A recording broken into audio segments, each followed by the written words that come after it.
اسلامی نظریہ حیات کے عنوان سے ایک ٹیکسٹ کا مطالعہ کر رہے ہیں جس کا مقصد جو ہے وہ جدید فتنوں کا مطالعہ ہے.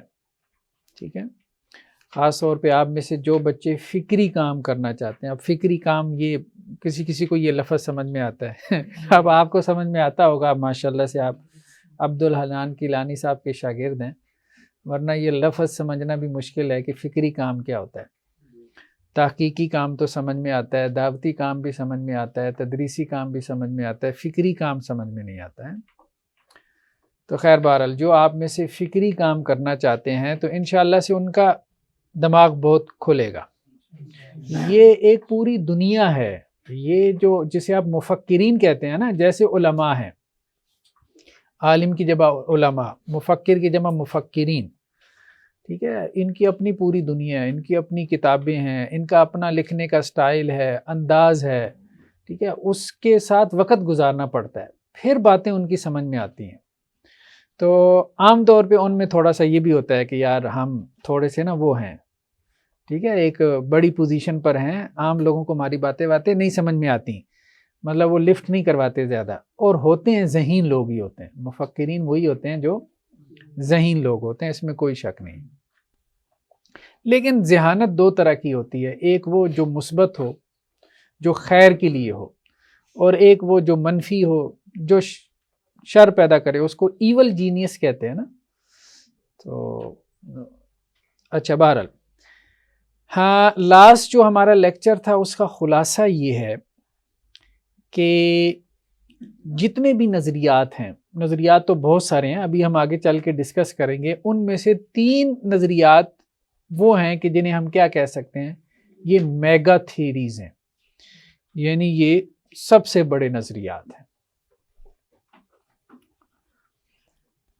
ان میں سے ایک نظریہ ہم نے کہا تھا وحدت الوجود کا نظریہ ہے، جو فلسفے سے پیدا ہوا. ٹھیک ہے، دوسرا نظریہ جو ارتقاء کا نظریہ جو سائنس نے دیا، اور تیسرا نظریہ تخلیق جو ہمیں مذہب سے ملا. ٹھیک ہے، نظریہ تخلیق سمپل ہے، کریشنزم اس کو کہتے ہیں، وہ آپ سب کو پتہ ہے. ٹھیک ہے، وہ ہم آگے چل کے ابھی اس کو ڈسکس کرتے ہیں. جو آپ کا اپنا نقطہ نظر ہے، اب ظاہری بات ہے وہ تو آپ کو پتہ ہی ہوتا ہے نا. اصل میں تو یہ ہے کہ دوسرے کا آپ نے سمجھنا ہے، اس پہ آپ نے وقت لگانا ہے. تو جس نے بھی اب دین کا کام کرنا ہے، خاص طور پہ فکری اور نظریاتی کام کرنا ہے، تو اسے پتہ ہونا چاہیے کہ بھائی یہ 2 بڑے نظریات ہیں، اور اسے ان کی سوجھ بوجھ بھی ہونی چاہیے. لاسٹ ٹائم ہم نے اس پہ کچھ گفتگو کی تھی. آپ حضرات نے 2 لفظ سنے ہوں گے، تھوڑی سی آج میں اس پہ اور گفتگو کرنا چاہتا ہوں، تھوڑا سا گہرائی میں جا کے. ایک چیز مجھے کھولنی ہے، 2 لفظ استعمال ہوتے ہیں، ایک ہے وحدت الوجود اور ایک ہے وحدت الشہود. آپ سب نے سنے ہوں گے. حرام ہے، کفر ہے، ٹھیک ہے، میں بھی اس کو کہہ رہا ہوں، پریشان نہیں ہونا کہ میرا کوئی اور نقطہ نظر ہے. ٹھیک، تو کہنے کا مقصد یہ ہے کہ وہ لوگ یہ کہتے ہیں کہ بھئی آپ نے ہماری بات نہیں سمجھی. یہ ان کا ایک بہت بڑا کیا ہے، آپ کہہ لیں کہ جی دعویٰ ہے، کلیم ہے ان کا. تو آپ رد کر دیں گے، آپ اس کو کفر کہہ دیں گے، شرک کہہ دیں گے، اور وہ کہیں کہ جی آپ ہماری کتاب کی جو عبارت ہے اس کے 2 لائنیں نہیں پڑھ سکتے، یا پڑھ لیں تو آپ سمجھ نہیں سکتے، یا سمجھ لیں تو بتا نہیں سکتے کہ کیا لکھا ہوا ہے. تو آپ کیسے کہہ رہے ہیں کہ یہ کفر شرک ہے؟ تو دیکھیں، بات یہ ہے کہ ہمیں اس کمی کو پورا کرنا چاہیے. یہ کمی ہمارے ہاں ہے. حدیث کا عالم ہونے کا مطلب یہ نہیں ہے کہ مجھے فزکس بھی آ جائے گی، ایسا ہی ہے نا. قرآن کا عالم ہونے کا مطلب یہ نہیں ہے کہ مجھے کمپیوٹر سائنس اور انگریزی کا بھی میں عالم بن گیا ہوں. کلیئر بات ہے. وحدت الوجود بیسیکلی فلسفہ ہے. کیا ہے؟ فلسفہ. یہ فلسفے کا علم ہے. یہ قرآن حدیث پڑھنے سے ہی وحدت الوجود سمجھ میں نہیں آئے گا. وحدت الوجود اگر سمجھنا ہے تو آپ کو فلسفہ پہلے آنا چاہیے، منطق آنی چاہیے جس زبان میں وہ ہے. ٹھیک ہے، اسی طرح نظریہ ارتقاء ہے. ارتقاء کا نظریہ آپ کس زبان میں ہے؟ سائنس میں ہے. آپ کو اگر نظریہ ارتقاء کو سمجھنا ہے تو آپ کو بایولوجی آنی چاہیے. کوئی کہے کہ نہیں میں قرآن حدیث سے نظریہ ارتقاء کا رد کر دوں گا. بھائی ٹھیک ہے، رد تو قرآن حدیث سے ہی کرو گے، لیکن وہ کہے گا پہلے سمجھو تو صحیح کہ ہم کیا کہہ رہے ہیں. ٹھیک ہے، وہ ظاہری بات ہے، ہر مضمون ہے، سبجیکٹ ہے، اس کی اصطلاحات ہیں، ٹرمینالوجی ہے. آپ کو اگر انگریزی آتی بھی ہو، آپ ایم اے انگلش بھی ہوں مثال کے طور پہ، اور آپ کو کوئی میڈیکل سائنس کی کتاب پڑھا دے، سامنے پکڑا دے، آپ پڑھ لیں گے؟ نہیں، کیونکہ صرف زبان جو ہے نا وہ کافی نہیں ہوتی، صرف زبان کافی نہیں ہوتی. ابھی آپ کے سامنے میں ایک عبارت رکھنا چاہتا ہوں، اس سے ذرا ایک تو ہم بات کو بھی سمجھیں گے کہ ان دونوں میں فرق کیا ہے، تاکہ ہم تھوڑا سا گہرائی میں بھی جائیں، اور دوسرا یہ کہ ہم کس لیول پہ کھڑے ہیں. کیا ہم اس لیول پہ ہیں کہ ہم ان کی بات سمجھ سکتے ہیں؟ اگر ہم اس لیول پہ ہیں تو بہت اللہ کا شکر. ٹھیک ہے، اگر ہم اس لیول پہ نہیں ہیں تو ہمیں یہ صلاحیت پیدا کرنی ہے. ٹھیک ہے، اچھا یہ میری ایک کتاب ہے، اس کا نام ہے وجود باری تعالی. ٹھیک ہے، اب یہ کتاب تو اردو میں ہے، صحیح ہے، اردو ماشاءاللہ آپ لوگوں کو آتی ہے، لیکن بات وہ یہ ہے کہ کتاب کو سمجھنے کے لیے، یعنی کتاب میں تو میں نے ان کی باتیں لکھی ہیں نا، کتاب کو سمجھنے کے لیے صرف اردو آنا کافی نہیں ہے، بلکہ یہ بھی سمجھنا چاہیے ہمیں کہ فلسفہ کیا ہے، منطق کیا ہے. یہ ہم تھوڑا سا ٹیکسٹ اس کا مطالعہ کرتے ہیں، کچھ نظر تو آ رہا ہے نا یہاں پہ. یہ وحدت الوجود کی بحث چل رہی ہے، پورا ایک چیپٹر جو ہے نا میری کتاب وجود باری تعالیٰ کا، وہ وحدت الوجود کے بارے میں. اچھا، میں نے پھر کوشش کی، جب میں نے اس کو سمجھا تو میں 2 سال لگا رہا اس کے اوپر. ٹھیک ہے، 200 کتابیں بھی کھنگالیں، جو لوگ فلسفہ جانتے تھے ان کے پاس بھی گئے، ان سے بھی سمجھنے کی کوشش کی. ٹھیک ہے، جیسے دیکھیں مولانا عبداللہ محدث روپڑی کو آپ دیکھیں رحمہ اللہ، اہل حدیث کے بڑے عالم دین تھے. اسحاق منطقی ایک شخص تھا، اس کے پاس 4 سال تک رہے، صرف یہ منطق فلسفہ پڑھتے رہے 4 سال. اور گھر سے خط آتا تھا وہ گھڑے میں ڈال دیتے تھے، خط آتا تھا گھڑے میں ڈال دیتے تھے، کیونکہ خط اس زمانے میں اس لیے لکھا جاتا تھا کہ کوئی بری خبر ہے یا کوئی خوشخبری ہے، تاکہ میں پریشان نہ ہو جاؤں. اور وہ بندہ نشے میں مست رہتا تھا، اتنا گندا کہ اس کو نہلاتے تھے، خدمت کرتے تھے. تو یہ ہے، یہ فنون ہے. یہ اگر آپ کو اس کے لیے کسی کے پاس جانا بھی پڑے تو آپ کو سیکھنا پڑیں گے، اور سیکھنے کے لیے جانا پڑتا ہے، کیونکہ لکل فن رجال، ہر فن کے رجال ہیں. ٹھیک ہے، ہمارے پاس حدیث کا علم ہوگا، بہت ہوگا، ٹھیک ہے، ہمارے پاس قرآن کا علم ہے، بہت ہے، لیکن یہ بہر الفنون ہے. خیر بات، 11واں مسئلہ یہاں پہ چل رہا ہے کہ وحدت الوجود اور وحدت الشہود میں فرق ہے. عام طور پر علماء اس میں فرق نہیں کرتے، اور اس کی وجہ یہی معلوم پڑتی ہے کہ انہیں ان دونوں تصورات کی گہرائی حاصل نہیں، یا پھر اندھے تعصب میں مبتلا ہیں. اب یہ سخت لفظ ہیں، یہ نہیں استعمال کرنے چاہیے. میں فیس بک پہ بھی لکھتا ہوں تو بعض لوگ کہتے ہیں حافظ صاحب آپ کی زبان جو ہے نا سخت ہے. ٹھیک ہے، یہ بات ٹھیک ہے. دیکھیں بات یہ ہے کہ جو بات صحیح ہے اس کو مان لینا چاہیے، اس کو مان لینا چاہیے. آپ بس اپنی تنقید پیش کریں. اب میرے مزاج کا مسئلہ ہے نا، اب میں کوشش بھی کرتا ہوں، کئی دفعہ مجھے دوست کہتے ہیں میں وہ پوسٹ ڈیلیٹ کر دیتا ہوں، تو میں کہتا ہوں یار میرا لکھنے کا ایک سٹائل بن گیا ہے، اب اس کو تم ایڈٹ کروا کے نا اس سٹائل کا بیڑا غرق کر دو گے. ہاں یہ میرے لیے آسان ہے کہ تم کہہ رہے ہو اس میں 2-4 لفظ آ گئے، حافظ صاحب یہ اچھے نہیں ہیں، میں پوسٹ ہی ڈیلیٹ کر دیتا ہوں. تو کئی مرتبہ میں وہ ڈیلیٹ کر دیتا ہوں، لیکن اب ایک سٹائل بن گیا، اب میں کیا کروں؟ تو مجھے اس کا حل یہ نظر آتا ہے کہ اگر اللہ آپ میں سے کسی کو یہ توفیق دے مستقبل میں. اچھا ایک آپ کو واقعہ بھی سنا دوں. ہم جب گئے مفتی منیب الرحمان صاحب سے ملنے کے لیے تو وہاں نجی مجلس میں ہماری گفتگو ہوئی، تو ہم نے کہا آپ اور دیوبندی مطلب سب ایک ہی ہیں نا، حنفی ہیں نا، چلیں اہل حدیث کے ساتھ تو ان کا اختلاف ہے. تو کہتے ہیں یا حافظ صاحب 4-5 عبارتیں ہیں، دیوبند والے اگر ان کو ٹھیک کر لیتے تو اتنا بڑا ہمارا یہ تفرقہ پیدا نہ ہوتا. 4-5 عبارتیں تھی جس کے اوپر یہ جھگڑا ہوا ہے، اور بات ٹھیک ہے ان کی تاریخی اعتبار سے آپ جا کے کھنگالیں نا، 4-5 عبارتوں کا مسئلہ ہے جس کے اوپر پھر یہ اتنی تقسیم ہوئی، حالانکہ یہ ایک ہی اسکول آف تھاٹ تھا. یہی معاملہ مولانا مودودی کا بھی ہوا، ان کی عبارتوں کے اوپر بہت سے علماء نے کہا کہ جی آپ ان کی یہ جو عبارتیں ہیں نا آپ اس کو ٹھیک کر دیں یا نکال دیں تو ہمارا آپ سے کوئی جھگڑا نہیں۔ تو میرے خیال میں بعد والوں کو یہ کام کر لینا چاہیے۔ تو اب میں یہ کام نہیں کر سکتا، صحیح بات ہے، اس لیے کہ میرا ایک لکھنے کا سٹائل ہے وہ بن چکا ہے، اس میں 2-4 ایسے لفظ آ جاتے ہیں، وہ کہتے ہیں سب ساری بات آپ کی ٹھیک ہوتی ہے، 2-4 لفظ بس آپ نے ڈیلیٹ کرنے۔ میں نے کہا وہ ایک فلو میں لکھے جاتے ہیں، وہ ساری عبارت کا بیڑا غرق ہو جائے گا۔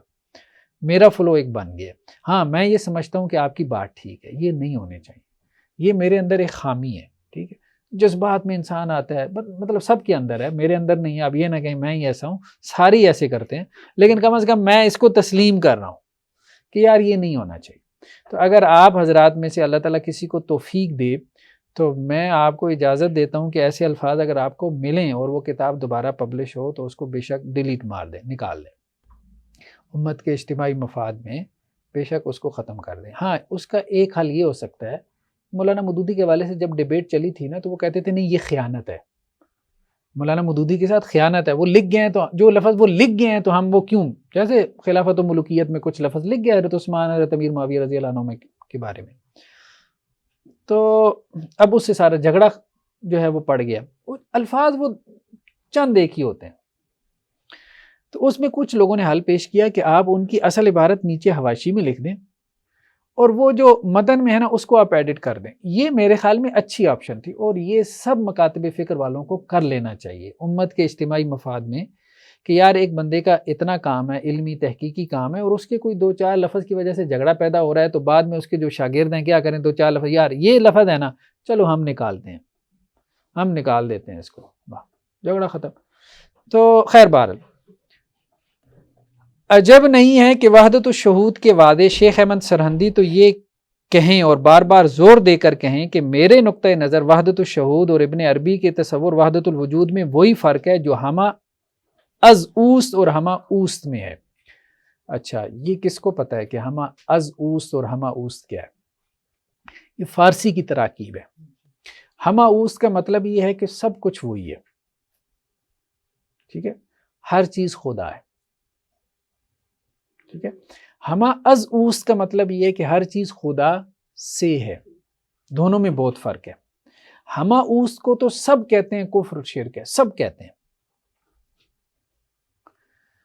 تو شیخ احمد سرہندی نے آ کے سب سے پہلے، جنہیں مجدد الفسانی کہتے ہیں رحمہ اللہ، انہوں نے سب سے پہلے آ کے ابن عربی پہ تنقید کی، انہوں نے کہا وحدت الوجود تو غلط ہے، یہ ہمہ اوست ہے۔ انہوں نے کیا کہا؟ وحدت الوجود ہمہ اوست ہے، یعنی ہر چیز کو خدا بنا لینا، یہ بات انہوں نے کہی، حالانکہ خود صوفی تھے۔ لیکن انہوں نے کہا جو میں نقطہ نظر پیش کر رہا ہوں وحدت الشہود یہ ہمہ از اوست ہے، یعنی اس کا مطلب یہ ہے کہ ہر خدا سے ہر چیز ہے۔ وہ آگے ہم ان کی عبارت دیکھتے ہیں۔ تو انہوں نے دونوں میں فرق کیا۔ اب وہ تو یہ فرق کر رہے ہیں، بعد والوں نے کیا کیا؟ بعد میں جو صوفی آئے انہوں نے کہا جی دونوں ایک ہیں، وحدت الوجود وحدت الشہود دونوں ایک ہیں۔ ہمارے ہاں جو اہل حدیث حضرات نے بھی نقد کیا، انہوں نے بھی دونوں کو ہی ایک بنا کے رگڑا لگا دیا، بات کو سمجھا نہیں۔ لیکن وجودی سے مراد وحدت الوجود کے قائل ہیں، لیکن وجودی اس کے باوجود رٹو طوطے کی طرح، اب یہ پھر ظاہر بات ہے وہ وحدت الوجود کے ماننے والے ہیں، ٹھیک ہے ہمارا ان سے اختلاف ہے، لیکن یہ نہیں، لفظ نہیں کہنا چاہیے لیکن اب وہ ایک فلو ہے نا بہرحال۔ لیکن وجودی اس کے باوجود رٹو طوطے کی طرح یہ کہتے رہیں گے کہ دونوں ایک ہی ہیں، اس میں کوئی فرق نہیں۔ اچھا ان کو بھی سمجھ نہیں ہے، وحدت الوجود والے بھی اکثر و بیشتر وہ یہ کہتے ہیں ان کو سمجھ نہیں ہے، خود ان کو بھی وحدت الوجود کی سمجھ نہیں۔ یہ آپ عبارتیں پڑھیں گے تو آپ کو اندازہ ہوگا کہ یہ مسئلہ اتنا آسان نہیں ہے، نہ جو حمایت کرنے والا ہے اس کو سمجھ ہے کہ وحدت الوجود کیا ہے، نہ جو انکار کرنے والا ہے اس کو سمجھ ہے کہ وحدت الوجود کیا ہے، الا ماشاء اللہ، الا ماشاء اللہ، چند ایک لوگ ہیں، اور یہ انگلیاں شاید ان لوگوں سے زیادہ ہوں گی۔ خیر بہرحال ہم یہ بات کہتے ہیں کہ جی یہ شیخ احمد سرہندی کی عبارت ہے کہ وہ اب پہلے وحدت الوجود کے بارے میں لکھتے ہیں کہ کیا ہے۔ اب دیکھیں یہ اردو کی عبارت ہے، ایک بندہ وہ وحدت الوجود کا قائل ہے، وہ آپ کے سامنے اچھا شیخ احمد سرندی کی یہ مکتوبات ہیں یہ فارسی میں، اس کا اردو ترجمہ ہوا ہے، وہ آپ کے سامنے رکھ دیتا ہے، وہ کہتا ہے بھائی یہ وحدت الوجود ہے، ذرا پڑھ کے مجھے سمجھا دو یہ کیا ہے، ٹھیک ہے؟ تو آپ اگر اس کو پڑھ کے سمجھا دیں گے تو وہ آپ کے روب میں آ جائے گا، وہ آپ کی بات بھی سنے گا اور مانے گا بھی. لیکن اگر آپ کہیں کہ مجھے اس کی کوئی ضرورت نہیں، پرے لے جاؤ، اس لیے کہ آپ کو خود سمجھ نہیں آ رہی، ٹھیک ہے، تو وہ آپ کی بات کیسے مانے گا؟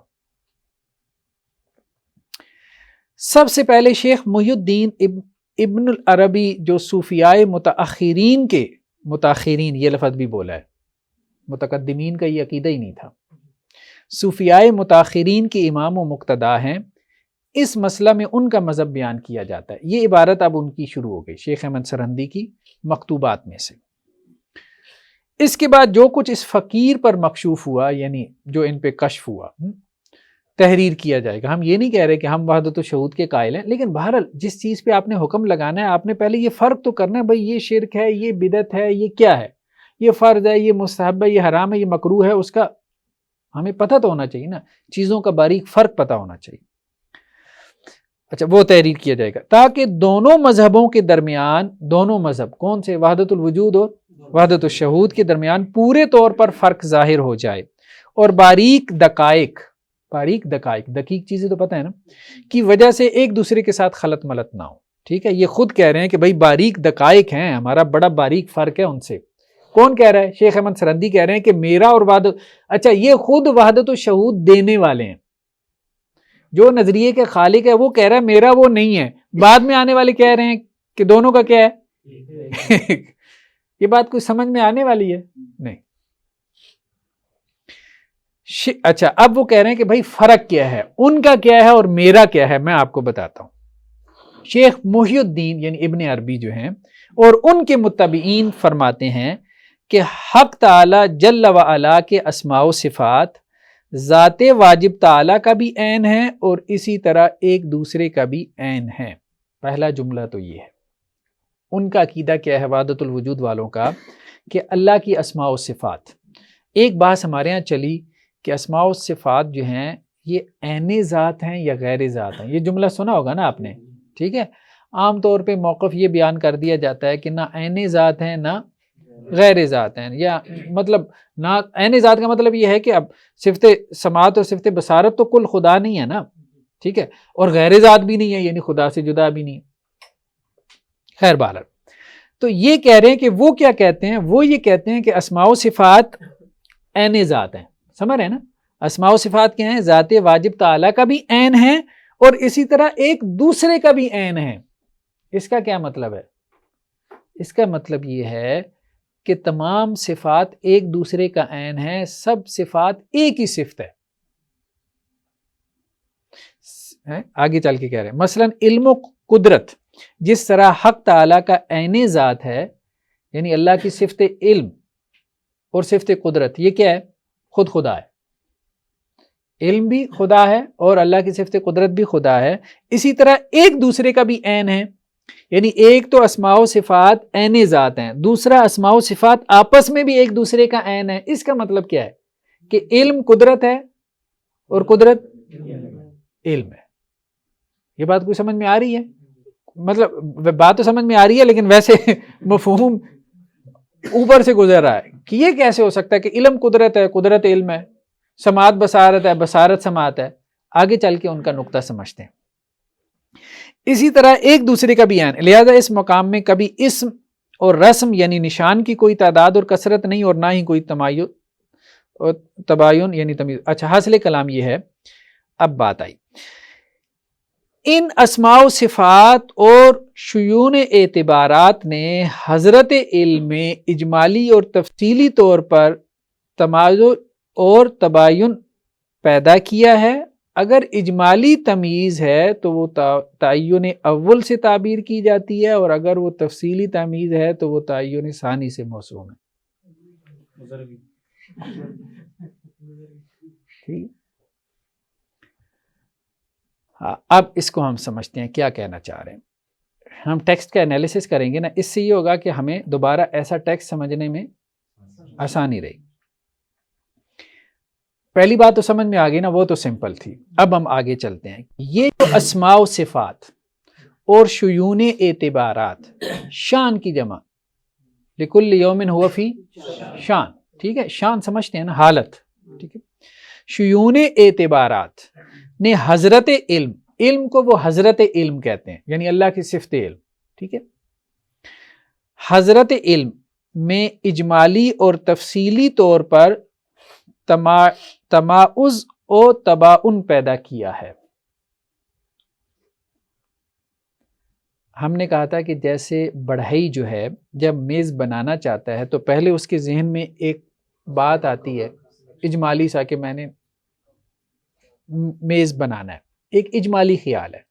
پھر اس خیال کی تفصیل آتی ہے کہ وہ میز کیسا ہوگا، اتنا لمبا چوڑا، اس کے جو ہے کتنے دراز ہوں گے، یہ وہ. کرسی بنانی ہے تو پہلے کرسی کا خیال ذہن میں آیا، پھر وہ کرسی کیسی ہوگی وہ تفصیل بعد میں ذہن میں آتی ہے. تو اللہ کے ذہن میں پہلے کیا تھا؟ حضرت علم میں اجمالی، پہلے اجمالی طور پہ تفصیل پیدا ہوئی، پھر تفصیلی طور پہ تفصیل پیدا ہوئی، ٹھیک ہے. یہ بات وہ کر رہے. اگر اجمالی تمیز ہے یا تمیز ہے تو وہ تعین اول سے تعبیر کی جاتی ہے، یعنی جب اجمالی طور پہ اللہ کے ذہن میں یہ بات آئی کہ میں نے کچھ پیدا کرنا ہے، سب اللہ کے خیال کی بات چل رہی ہے، علم کی، ٹھیک ہے. تو اللہ کے خیال میں آیا کہ کچھ مخلوق پیدا کرنی چاہیے. یہ جو اجمالی خیال تھا اس کو انہوں نے کیا کہا؟ تعین اول. اور اگر وہ تفصیلی تمیز ہے، یعنی بعد میں پھر تفصیل ہو گئی کہ یہ پیدا کرنا ہے، انبیاء بھیجنے ہیں، زمین بنانی ہے، آسمان بنانے ہیں، وہ تفصیل آ گئی، مخلوقات کی ہیں ساری، جانور پیدا کرنے ہیں، حشرات الارض پیدا کرنے ہیں، ٹھیک ہے. تو وہ تعین ثانی سے موسوم ہے، ٹھیک ہے. تعین اول کو وحدت کہتے ہیں. اب ان کے اصطلاحات بہت زیادہ ہیں. تعین اول کیا ہے؟ وحدت ہے، اور اسی کو حقیقت محمدی سمجھتے ہیں.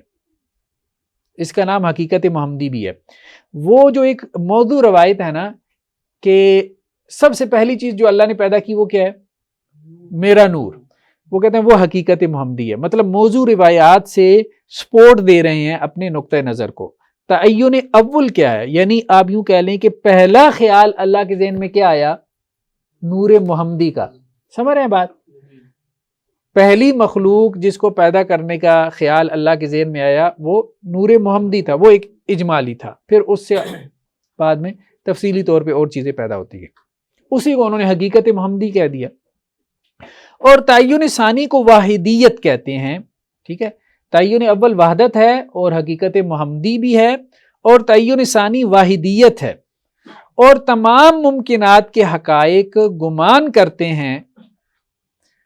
اچھا، یہ جو بات ہے تعین ثانی، پہلا تو یہ تھا کہ اللہ نے ایک اجمالی طور پہ سوچا، پھر تفصیلی طور پہ سوچا، ٹھیک ہے، کہ یہ پیدا کرنا ہے، میں آپ سب اللہ کے علم میں.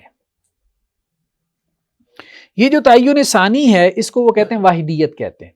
اور اسی تعین ثانی کو تمام ممکنات کے حقائق گمان کرتے ہیں. ممکنات کون ہیں؟ ہم. آپ نے وہ فلسفے میں اصطلاحات پڑھی ہوں گی نا، ایک ہے واجب الوجود. واجب الوجود کس کو کہتے ہیں؟ اللہ کی ذات. ایک ہے ممکن الوجود. ممکن الوجود کس کو کہتے ہیں؟ مخلوق کو. تو یہاں حقیقت کسے کہتے ہیں؟ ریالٹی. ہماری آپ کی حقیقت کیا ہے، ٹھیک ہے. تو انہوں نے کہا کہ تمام ممکنات یعنی تمام مخلوقات کی حقیقت کیا ہے؟ وہ تعین ثانی ہے، ٹھیک ہے.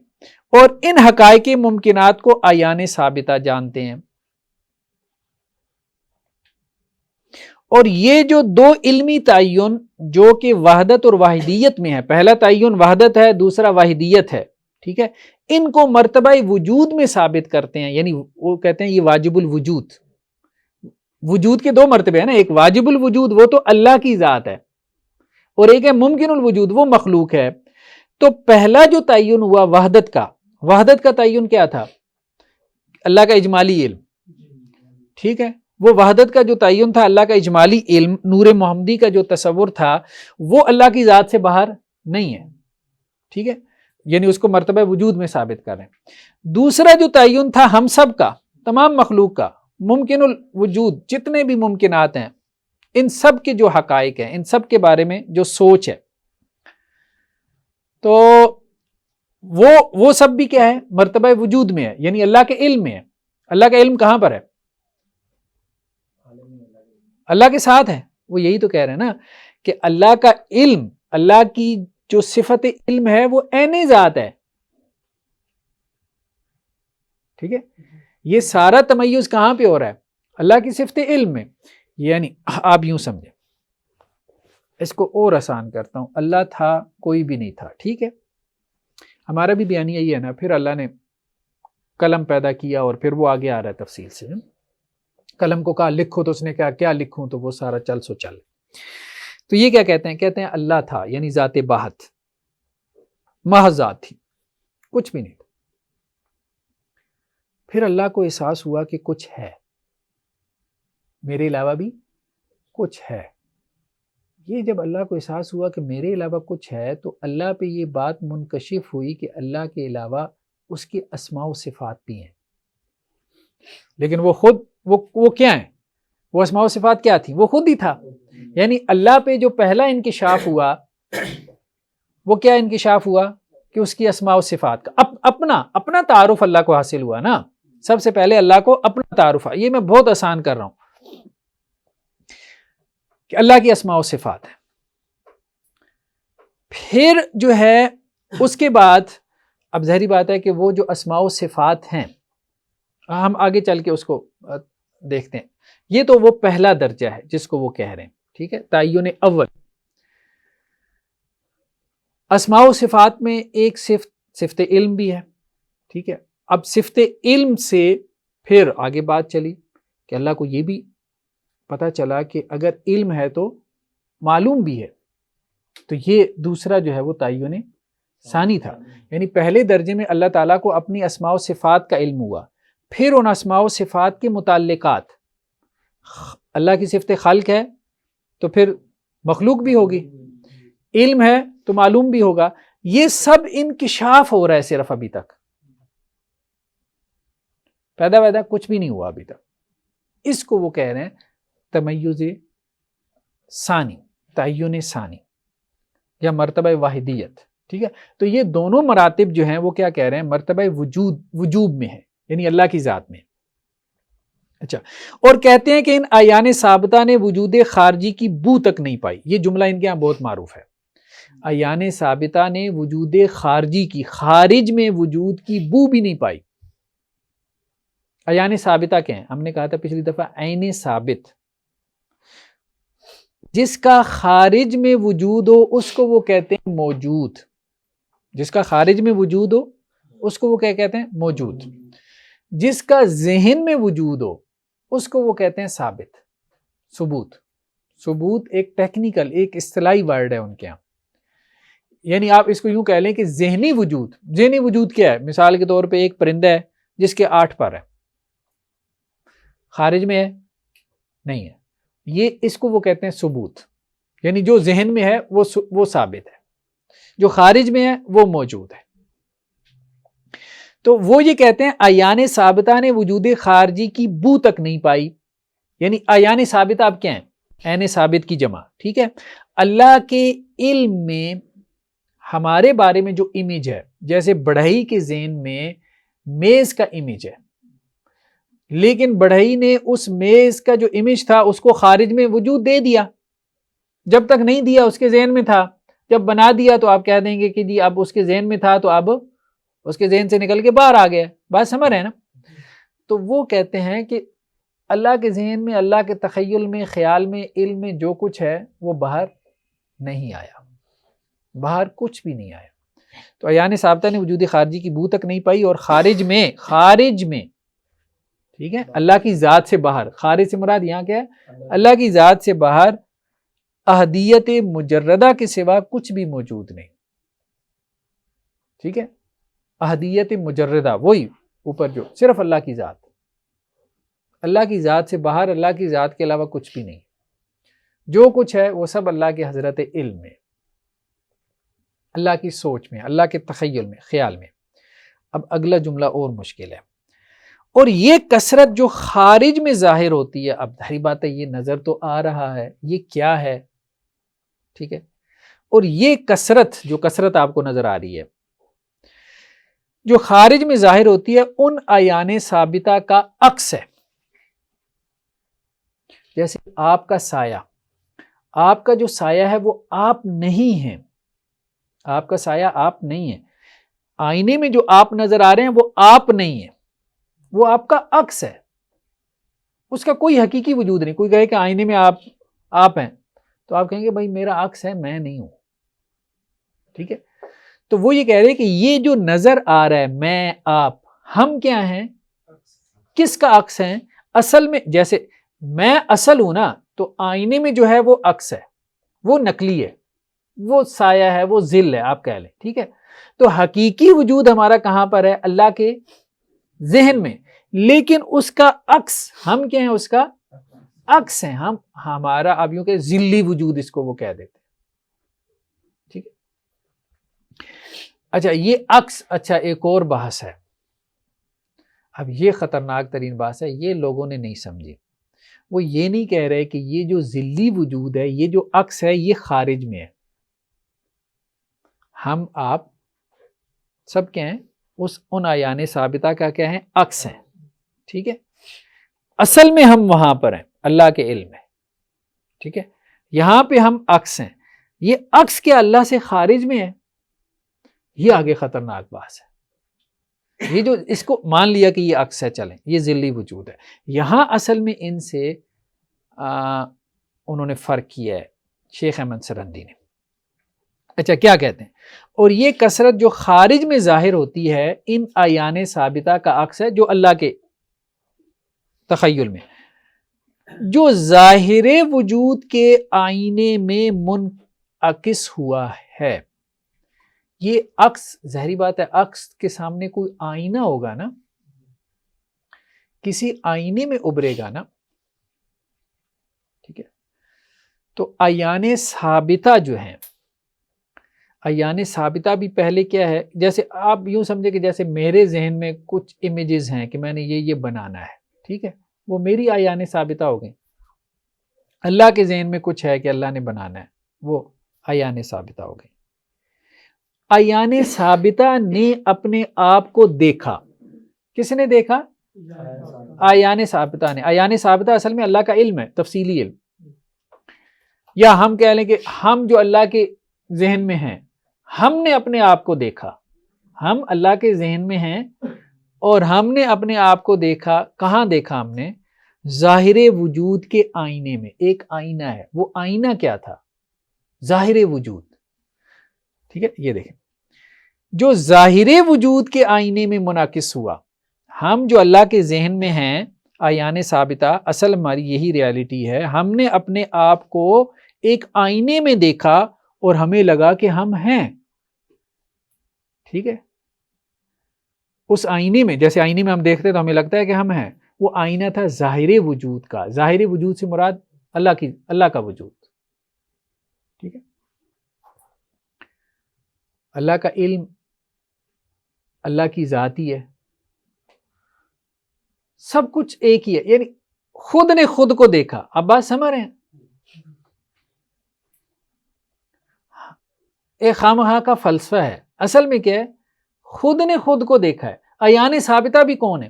اللہ کا علم. اللہ کا علم کیا ہے؟ عین ذات، ٹھیک ہے. تو اب یہ ہے کہ اللہ تعالیٰ کی صفت علم مان لیا، ہو گیا، آگے فلسفہ آپ نے چلایا، تفصیلی ہو گیا، اعیان ثابتہ بھی ہو گیا. ان اعیان ثابتہ نے اپنے آپ کو دیکھا، یعنی اللہ کے علم میں جو ہم ہیں، ہم نے جو ہے، یا اللہ کے علم نے اپنے آپ کو دیکھا. دونوں طرح سے ہم کہہ سکتے ہیں نا. ادھر سے سوچیں گے کہ ہم ہیں، ظاہری بات ہے وہ بھی ٹھیک ہے کہ ہم اللہ کے علم ہیں، وہ یہی تو بات کہہ رہے ہیں. ادھر سے سوچیں گے تو اللہ کی صفت علم ہے. تو ہم جو اللہ کے علم ہے، ہم نے اپنے آپ کو دیکھا ایک آئینے میں، اور وہ آئینہ تھا ظاہر وجود کا، اور ہمیں لگا کہ ہم ہیں، ٹھیک ہے. اچھا اب اگلی بات ہے، جس کا کوئی بھی جز خارج میں موجود نہیں ہے. یہ جو عکس ہے نا، عکس یہ عکس بھی کہاں پیدا ہوا ہے؟ ظاہر وجود میں پیدا ہوا ہے. یہ عکس، یہ ذلی وجود کہاں پیدا ہو رہا ہے؟ اللہ سے خارج میں نہیں. یعنی آپ کا حقیقی وجود بھی اللہ کے اندر ہی ہے، اللہ کے تخیل میں، اللہ کا تفصیلی علم.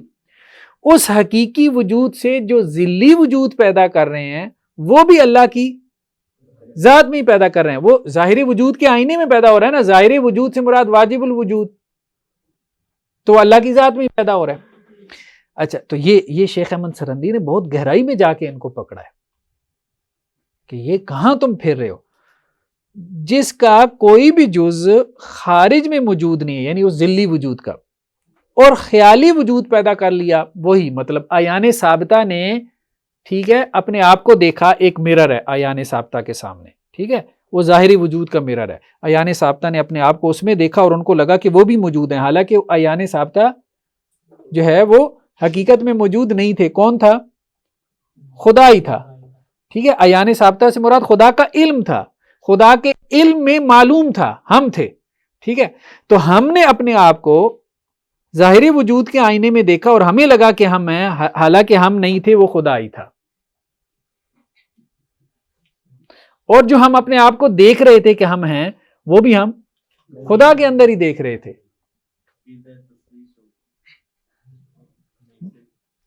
تو بہت اب اس کو کیا کہیں. اب یہ کفر اور شرک نہیں ہے تو اور پھر دنیا میں کیا کفر اور شرک ہے؟ صحیح بات یہی ہے. اگر یہ کفر اور شرک نہیں ہے تو دنیا میں اور پھر کس کو آپ کفر اور شرک کہیں گے؟ کہ آپ نے حقیقی وجود بھی اللہ کے اندر مان لیا، اس کا ذلی وجود بھی اللہ کے اندر مان لیا، لیکن بنایا فلسفے سے ہے. ہم اصل میں جب انہیں کہتے ہیں نا ہر چیز کتا بلا، تو وہ کہتے ہیں ہم یہ نہیں کہہ رہے ہر کتا بلا خدا ہے. ٹھیک ہے، وہ اس طرح سے نہیں کہہ رہے. ظاہری بات ہے انہوں نے فلسفہ جو ہے نا وہ بکھارا ہے، اصطلاحات بنائی ہیں، ایک ڈکشنری جو ہے وہ بنائی ہے اصطلاحات کی، روب ڈالنے کے لیے. خیر بہرحال، لیکن یہ تو ان کے اپنے آدمی ہیں نا شیخ احمد سرندی. اچھا، جس طرح ایک شخص کی صورت آئینے میں منعکس ہو کر وجود تخیلی پیدا کر لے. ٹھیک ہے، آئینے میں جب ہماری صورت منعکس ہوتی ہے تو ایک خیالی وجود پیدا ہو جاتا ہے، مطلب آئینے میں جو وجود ہے وہ خیالی ہے. اس عکس کا وجود صرف تخیل میں ثابت ہے، یعنی ہمارے ذہن میں ہے کہ جی وہ آئینے میں ہے، اور آئینے میں کسی شے نے حلول نہیں کیا. ٹھیک ہے، اور نہ ہی آئینے کی سطح پر کوئی چیز منقش ہوئی. آئینے میں کوئی 3D انسان تو نہیں نا چلا گیا. ٹھیک ہے، بلکہ اگر کچھ منقش ہے تو صرف خیال میں ہے جو آئینے کی سطح پر متوہم ہو گیا. ٹھیک ہے، بس صرف ہمارا خیال ہے کہ آئینے میں بھی کچھ ہے. تو اسی طرح عیان ثابتہ کو بھی خیال ہوا ظاہر وجود کے آئینے میں. جب عیان ثابتہ نے اپنے آپ کو دیکھا تو انہیں خیال ہوا کہ ہم ہیں. ٹھیک ہے، انہیں صرف خیال ہوا، حالانکہ وہ نہیں تھے، وہ عیان ثابتہ ہی تھے. یعنی گمراہی در گمراہی.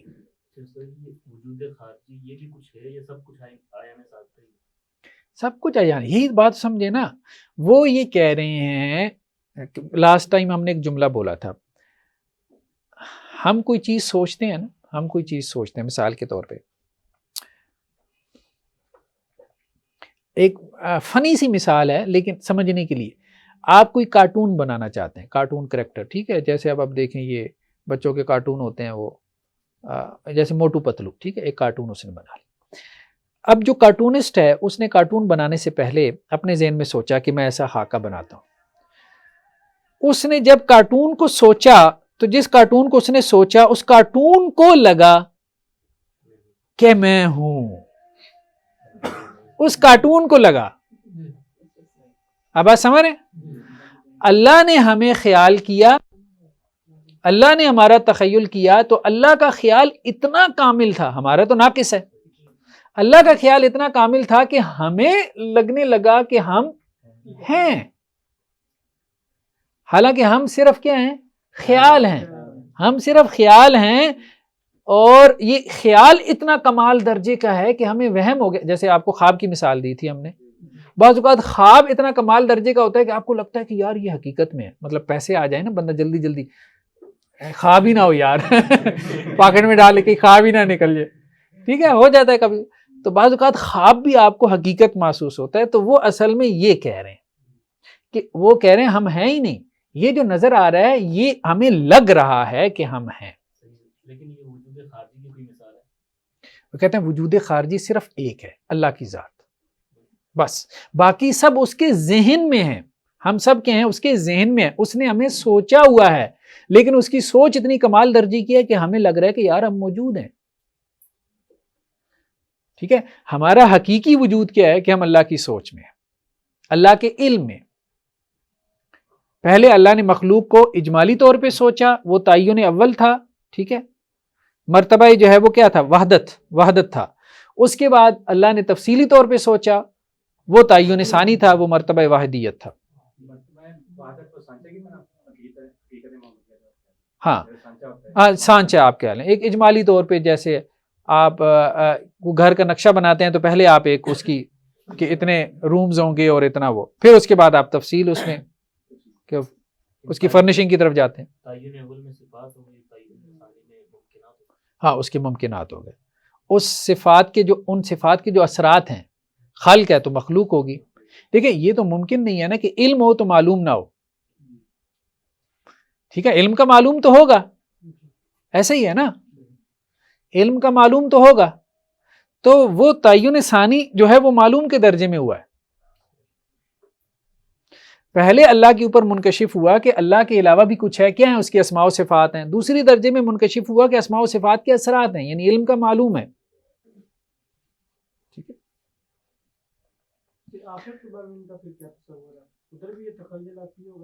وہ یہ سب کہہ رہے ہیں کہ یہ سب جو ہے نا تخیل میں چل رہا ہے، جتنے نبی آ رہے ہیں، کتابیں آ رہی ہیں، جنت ہے، جہنم ہے، یہ سب تخیل ہے. اس کا مارکیٹ جو مطلب کب لائیں گے اس کو، جی اس پلان کو عملی وجود کب دیں گے اللہ نے دینا ہی نہیں ہے، دینا ہی نہیں ہے. وہ تو کہتے ہیں وجود ہی ایک ہے، کوئی ہے ہی نہیں. یعنی یہ جو سوال تھا نا کہ یہ سب کیا ہے، تو انہیں آسان لگا اس کا، ہے ہی نہیں ہے ہی نہیں ہے، مطلب اللہ کے علاوہ کوئی ہے ہی نہیں، تو بھائی کس کا جواب دیں ہم آپ کو؟ اللہ کے علاوہ کوئی ہے ہی نہیں تو ہم کس کا جواب دیں؟ باقی سب ہیں لیکن وہ اللہ کا خیال، تخیل، آسان الفاظ میں. یہ صرف تخیلات ایک بھی خارجی مثال سب تخیلات. ہاں یہ لاسٹ ٹائم ہم نے بات کیا تھا کہ وہ کہتے ہیں کہ ہمارے اس علم کا جو مصدر ہے نا وہ یہ تمہاری شریعت نہیں ہے، کشف ہے، وجدان ہے، الہام ہے، یہ وہ واضح طور پہ کہتے ہیں.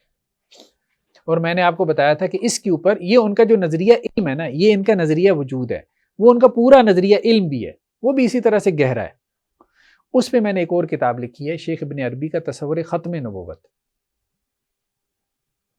تو وہ سارا وہ اس میں اپنے الہامات بیان کیے ہیں، ابن عربی نے اپنے الہامات بیان کیے ہیں اس میں، میرے اوپر یہ الہام ہوا، میرے اوپر یہ چیز کھولی گئی، مجھے یہ بتایا گیا.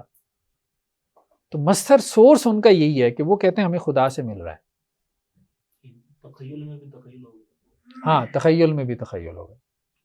بات یہ ہے کہ جب سب اللہ کا تخیل ہیں تو سب کو برابر طور ملنا چاہیے، کسی ایک کا اللہ نے کیوں تعین کیا خاص طور پہ؟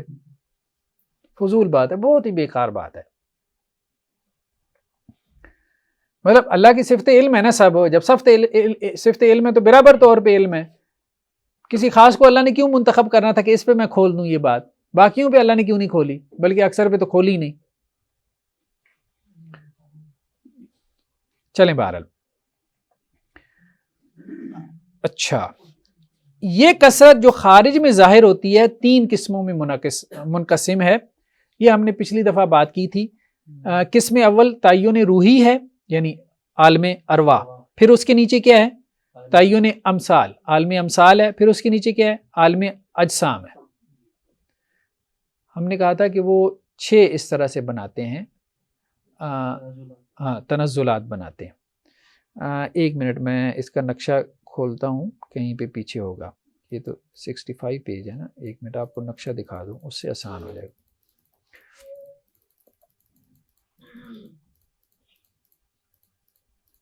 ہاں یہ والا، یہ دیکھیں اس کو کہتے ہیں مراتب سبع یا تنزلات ستہ یا حضرات خمسہ. اصطلاحات بہت ہیں.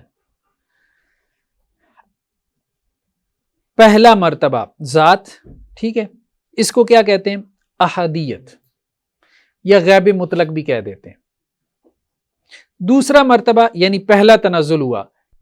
پہلا تنزل کیا ہوا؟ یعنی ذات کو پتہ چلا مرتبہ وحدت میں حقیقت محمدیہ کا، ٹھیک ہے، یعنی یہ پتہ چلا کہ اس کی اسماء و صفات ہیں. اسماء و صفات میں بھی وہ سارا زور ان کا صفت علم پہ ہوتا ہے، یعنی ساری صفات کو انہوں نے صفت علم بنایا ہوا ہے. اب بات سمجھ رہے ہیں؟ ساری صفات آپ یوں سمجھ ان کے نزدیک صفت علم ہی ہے. تو خدا کو علم ہوا کس کا؟ ٹھیک ہے، اپنی اسماء و صفات کا، اور اس اسماء و صفات میں پھر حقیقت تیسرا مرتبہ کیا ہے؟ دوسرا تنزل ہوا وحدیت کا، اس میں عیان ثابت ہیں، پھر تفصیل آ گئی. چوتھا مرتبہ کیا ہے کہ جس میں تیسرا تنزل ہوا یعنی عالم ارواح، پھر عالم امثال، پھر اجسام. یہ میں نے آپ کو لاسٹ ٹائم بتایا تھا تھوڑا سا کہ وہ اس حوالے سے کیا کہتے ہیں کہ دیکھیں یہ جو ہم ہیں، اب آپ سمجھ رہے ہیں نا، ہم ہیں، ہماری حقیقت کیا ہے؟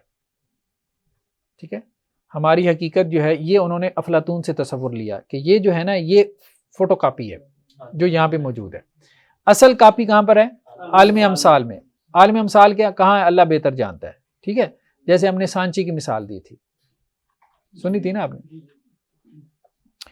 تمام انسانوں کا ایک سانچہ ہے، وہ کہاں پڑا ہوا ہے؟ پیچھے عالم امثال میں. تمام گھوڑوں کا ایک سانچہ ہے، وہ عالم امثال میں ہے. تمام درختوں کا ایک سانچہ ہے، وہ عالم امثال میں ہے. تمام شیروں کا ایک سانچہ ہے، وہ عالم امثال میں. ٹھیک ہے جی، نہیں، اس عالم دنیا کے پیچھے عالم امثال ہے. ٹھیک ہے، عالم امثال کے پیچھے پھر عالم ارواح ہے. ٹھیک ہے، ہم نے شاید پچھلی دفعہ الٹ کر دیا. چلیں 12 خیر.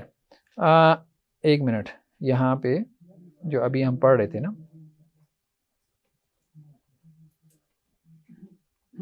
خیر چلیں اتنا بہت آپ جو ہے نا اس کو ٹھیک کر لیں گے. پیج نمبر ہمارا کون سا چل رہا تھا؟ ہاں، تعین روحی ہے، تعین مثالی ہے، اور تعین جسدی ہے. ٹھیک ہے، پھر عالم امثال سے پیچھے کیا ہے؟ عالم ارواح ہے. ٹھیک ہے، یعنی عالم امثال میں جو کاپی ہے، فرسٹ کاپی، وہ بھی اصل نہیں ہے، اس کے پیچھے اس کی روح اصل ہے جو عالم ارواح میں ہے. اور جو عالم ارواح میں ہے وہ بھی اصل نہیں ہے، وہ پیچھے کیا ہے؟ عیان ثابتہ میں، اللہ کے علم میں. ٹھیک ہے، تو اب کہنے کا مقصد یہ ہے کہ 3 جو مراتب ہیں نا انہوں نے، یہ اللہ کی ذات کا، ٹھیک ہے، جسے احدیت کہتے ہیں، پھر اس کے بعد تعین اول جسے وحدت کہتے ہیں، پھر اس کے بعد تیسرا واحدیت، یہ کہتے ہیں یہ واجب الوجود میں سارا معاملہ گھوم رہا ہے. اس کے بعد آ جاتا ہے باہر کا معاملہ اللہ کی ذات سے خارج کا، لیکن وہ ہے ہی نہیں، اس کو وہ مانتے ہی نہیں ہے کہ وہ ہے. ٹھیک ہے، وہ تو وہ کہتے ہیں وہ سارا وہم ہے، وہ سارا وہم میں چل رہا ہے تیسرے جو. اچھا خیر 12.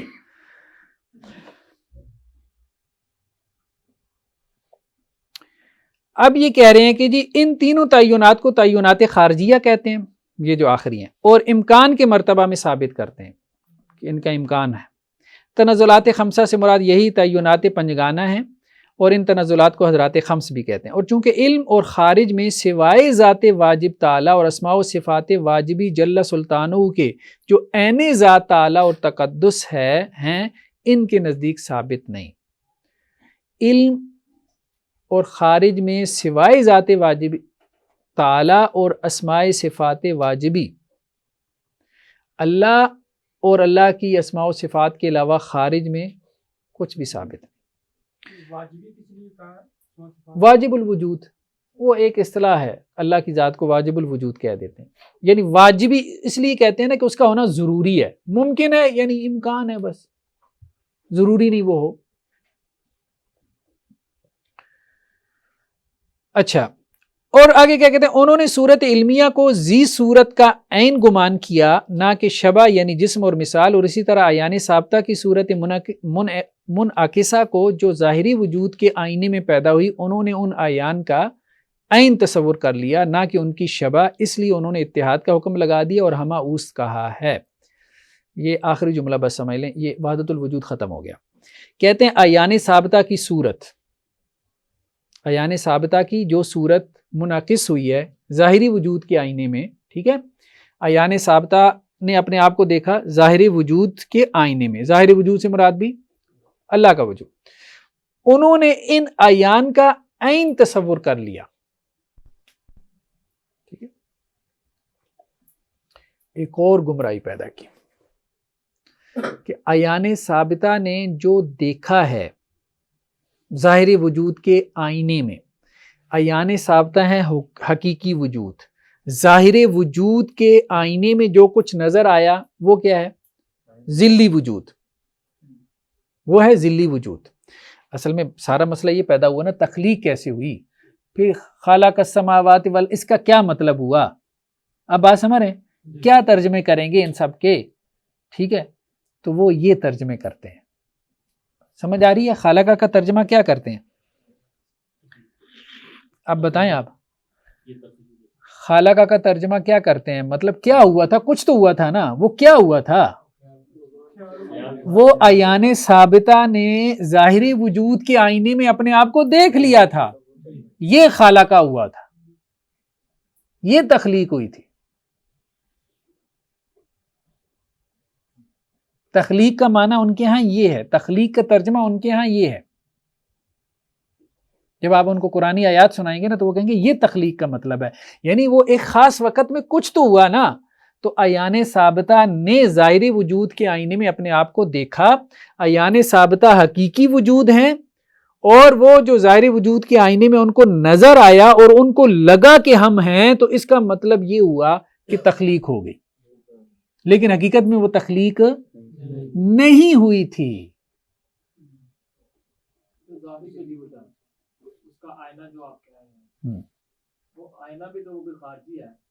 نہیں، وہ ظاہر وجود کو ہی آئینہ کہہ رہے ہیں، آپ سمجھے نہیں؟ آئینہ کوئی بھی نہیں ہے، آئینہ کوئی نہیں ہے۔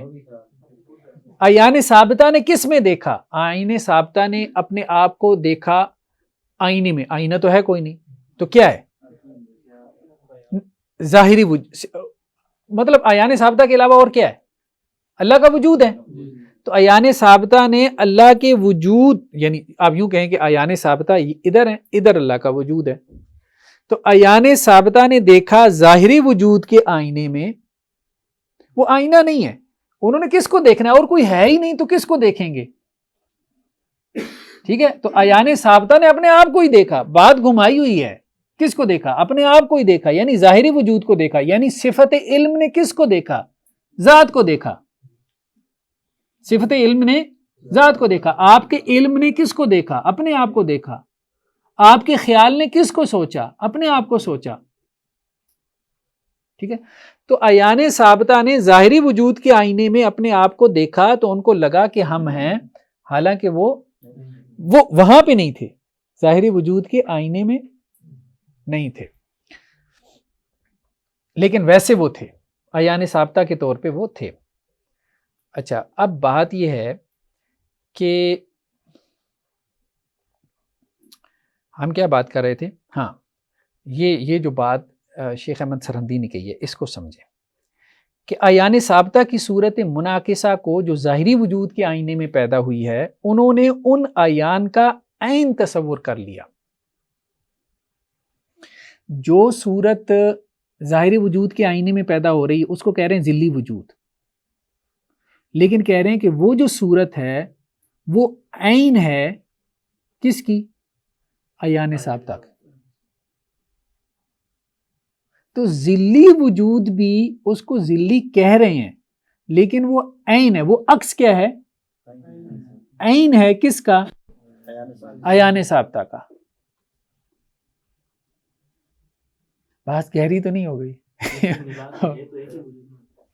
ٹھیک ہے، ڈوز بھاری ہو گئی۔ تو آگے وہ کیا کہہ رہے ہیں؟ نہ کہ ان کی شبہ، یعنی وہ یہ نہیں کہہ رہے کہ یہ اس، تو اس عکس کو بھی وہ اس کا عین کہہ رہے ہیں، عکس کو بھی اس کا عین کہہ رہے ہیں، اس لیے انہوں نے اتحاد کا حکم لگا دیا اور ہمہ اوست کا۔ اب یار اس کے علاوہ اور کیا اتحاد ہو سکتا ہے؟ یعنی اس لیے تو کہا گیا نا یہ اتحادیہ ہیں، خالق اور مخلوق کو انہوں نے متحد کر دیا۔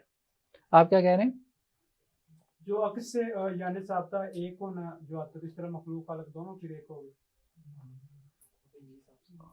ایسا ہی ہے نا، وہ کہہ رہے ہیں کہ خارج میں کوئی مخلوق نہیں ہے، خارج میں کوئی مخلوق نہیں ہے، سب عیان ثابتہ ہیں۔ ہاں اب آپ یہ کہیں کہ جی یہ پیدا کب ہوئی ہے، تو عیان ثابتہ نے جب ظاہر وجود کے آئینے میں دیکھا اپنے آپ کو تو ان کو لگا کہ یہ پیدا ہو گئے، حقیقت میں یہ پیدا نہیں ہوئی ہے، حقیقت میں عیان ثابتہ ہی تھے، لیکن جو انہوں نے دیکھا وہ ذلی وجود تھا، وہ ذلی وجود بھی اس کا حقیقی وجود کا عین ہی ہے، دونوں ایک دوسرے کے عین ہو گئے۔ بس اللہ کا علم ہی ہے، اللہ کے علم سے باہر کچھ بھی نہیں ہے۔ تو یہ جو قرآن میں آتا ہے کہ 6 دن میں اللہ نے زمین و آسمان کو پیدا کیا، اس کی مطابق کیا کرتا ہے؟ یہ کہ اللہ تعالیٰ کو کچھ عرصے بعد پتہ چلا اپنی اسماء و صفات کا، کیا کہتے ہیں اللہ کا پہلے علم نہیں تھا میرے اسماء و صفات، یہ بھی ایک بات ہے۔ ایک وہ ان کے ہاں ایک چیز ہے جس کو کہتے ہیں تجلی ذات، اسی نے اصل میں ایسی چیزوں کو ابن تیمیہ نے پکڑا ہے، ایسی چیزوں کو پکڑا ہے جو آپ کہہ رہے ہیں نا، ایسی چیزوں کو ابن تیمیہ نے پکڑا ہے کہ علم تھا، تو علم تو ظاہری بات ہے ازلی ہے نا، اللہ کا علم تو ازلی ہے نا، تو ازل سے اللہ کو یہ سب معلوم تھا، تو یہ بحثیں کہ جی یہ سب ہوا یہ بیکار ہے۔ کہ ابن تیمیہ نے یہی کہا نا، پھر اس سے پہلے کیا کہو گے کہ اللہ تعالیٰ لا علم تھا، یعنی جاہل تھا، تو ابن تیمیہ نے انہی چیزوں کو پکڑا ہے۔ خیر بہرحال ابھی تو ہم یہ کہہ رہے ہیں کہ یہ وحدت الوجود تھا۔ اب وحدت الشہود کیا؟ انہوں نے اپنا وہ ترجمہ چھاپا، کنہوں نے؟ وحدت الوجود، ہاں ان کے چھپے ہوئے ہیں ترجمے۔ جو ان کی کتاب ہے نا بنیادی طور پہ فصوص الحکم ہے، وحدت الوجود کی کتاب جو فصوص الحکم ہے ابن عربی کی۔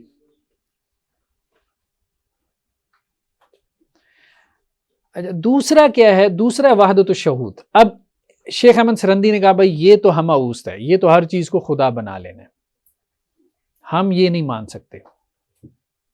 یہ شیخ احمد سرندی کا صوفی ہونے کے باوجود بہت بڑا سٹینڈ تھا، اس وقت تو وحدت الوجود کا غلغلہ تھا، کوئی بندہ بات ہی نہیں کر سکتا تھا۔ دیکھیں انہوں نے ایک ان کو کریڈٹ دینا پڑتا ہے، اسی ڈسپلن میں جا کے انہی کی زبان میں رد کر دیا، یہ بڑی بات ہوتی ہے، اور نہ صرف رد کر دیا بلکہ ایک نیا نقطہ نظر بھی پیش کر دیا۔ مجھے جو لگتا ہے کہ اصل میں ان کا نقطہ نظر یہ بھی نہیں تھا، یہ انہوں نے حکمتاً پیش کیا تاکہ لوگ اس سے نکل آئیں، بڑی گمراہی سے نکل آئیں۔ ان کا نقطہ نظر آخر میں جا کے کچھ اشارات بھی ملتے ہیں اور ان کی اور بھی مکتوبات میں ہیں، کسی وقت میں میرا ذہن ہے کہ میں اس پہ ریسرچ کروں۔ ان کا نقطہ نظر فقہا والا ہی ہو گیا تھا، جو عام علماء والا، نظریہ تخلیق والا۔ یہ وحدت الشہود کا پہلے یہ وحدت الوجود کے قائل تھے، یہ خود بھی قائل رہے ہیں، ان کے مکتوبات میں مل جائے گا۔ پھر انہوں نے اس سے توبہ طائب کی، پھر یہ وحدت الشہود کی طرف آئے۔ پھر اس کے بعد ایک اور درجہ بھی آتا ہے، وہ عام طور پہ لوگوں نے نہیں بیان کیا، کہ یہ علماء اور فقہا کے نقطہ نظر کی طرف آ گئے تھے۔ تو وحدت الشہود کو انہوں نے درمیان میں ایک خاص ٹائم پیریڈ کے لیے استعمال کیا تاکہ لوگوں کو اس کے وحدت الوجود کے اثر سے نکالیں۔ لیکن ہمارے ہاں بعد میں جو یہ سلسلہ نقشبندیہ کے تھے نا، بڑے دیوبندی حضرات میں زیادہ نقشبندی ہیں، لیکن بعد میں شروع میں کچھ ان کے خلفاء تھے جو بڑے ڈٹے رہے اور انہوں نے وحدت الوجود کا خوب رد کیا، اور اس میں ان کو بڑی آزمائشی بھی آئیں۔ لیکن بعد میں آنے والے جو نقشبندی تھے وہ بس انہوں نے کہا یار ایسی جھگڑا کھڑا ہو گیا، اب یہی کہو کہ جی دونوں ایک ہی ہیں، تو انہوں نے یہ کہنا شروع کر دیا، وہ ان کا آپس میں جھگڑا ختم ہو گیا۔ حالانکہ یہ دونوں ایک نہیں تھے، یہ دیکھیں اس کو ہمہ اوس کہہ رہے، ہر چیز خدا ہے۔ اچھا دوسرا کیا ہے؟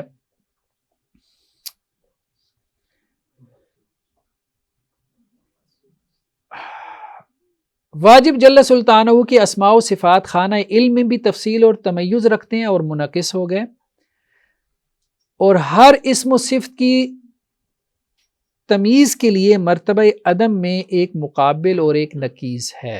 اچھا یہ کہتے ہیں بھائی پہلا درجہ تو ہم نے مان لیا، جیسے وہ کہہ رہے ہیں کہ جی اسماء و صفات خانہ علم میں تفصیل اور تمیز رکھتے ہیں، ٹھیک ہے، اللہ تعالیٰ کے اسماء و صفات ہیں، ٹھیک ہے، ہیں، مان لیا۔ لیکن ہم یہ کہہ رہے ہیں کہ ہر اسم اور صفت کا ایک مد مقابل ہے، اپوزٹ ہے۔ اچھا وہ جو اپوزٹ ہے وہ عدم ہے. وجود کی ضد کیا ہے؟ عدم. وجود بینگ ہے وہ نان بینگ ہے. Opposite naan being. بہت بہت مطلب یہ بھی انٹرسٹنگ ہے. یہ کہہ رہے ہیں کہ اللہ کی صفت خلق ہے. ٹھیک ہے.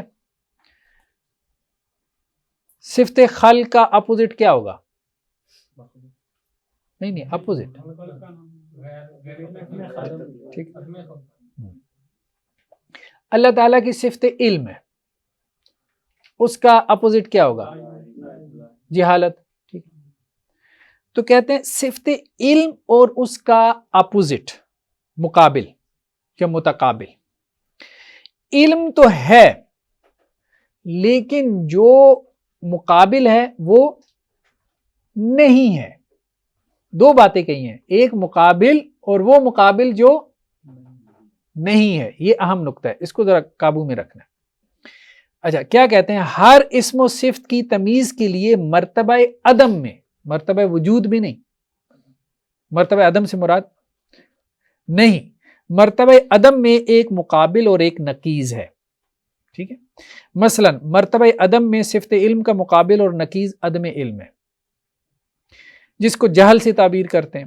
اللہ کی صفت علم, اس کا مقابل کیا ہے؟ جہالت. جہالت اس کا مقابل ہے لیکن نہیں ہے بھی نہیں. اس کا مقابل ہے لیکن وجود نہیں ہے اس کا. ٹھیک ہے. اور صفت قدرت کے مقابل عجز ہے, جس کو عدم قدرت کہتے ہیں. اللہ کی صفت قدرت ہے, قدرت ہے لیکن اس کا مقابل عجز نہیں ہے. ٹھیک ہے. اللہ حاضر القیاس. ان عدمات متقابلہ نے بھی, یہ فریز سمجھ میں آیا؟ عدمات متقابلہ, ان کو آدام متقابلہ بھی کہتے ہیں. اللہ کی اسماء و صفات کے اپوزٹ, اللہ کی اسماء و صفات موجود ہیں, اس کے اپوزٹ موجود نہیں ہے. ٹھیک ہے. ان عدمات متقابلہ نے بھی علم واجبی جل شانہ میں تفصیل و تمیز پیدا کی ہوئی ہے اور اپنے متقابلہ اسماء و صفات کے آئینے اور ان کے عکسوں کے ظہور اور جلوہ گاہ بن گئے ہیں. یہ جو آدام متقابلہ ہیں یہ کہہ رہے ہیں کہ اللہ کے صفت علم کے مقابل میں جو جہالت ہے, وہ جہالت جو ہے نا, وہ اس کے اندر اللہ کا صفت علم جو ہے, اس جہالت کے اندر, جہالت تو عدم ہے نا, اللہ کا صفت علم جو تھی اس جہالت کے اندر جو ہے وہ اس کا عکس پڑا, جہالت کے اندر پڑا. وہ جہالت کیا ہو گئی؟ علم نظر آنے لگی. ٹھیک ہے.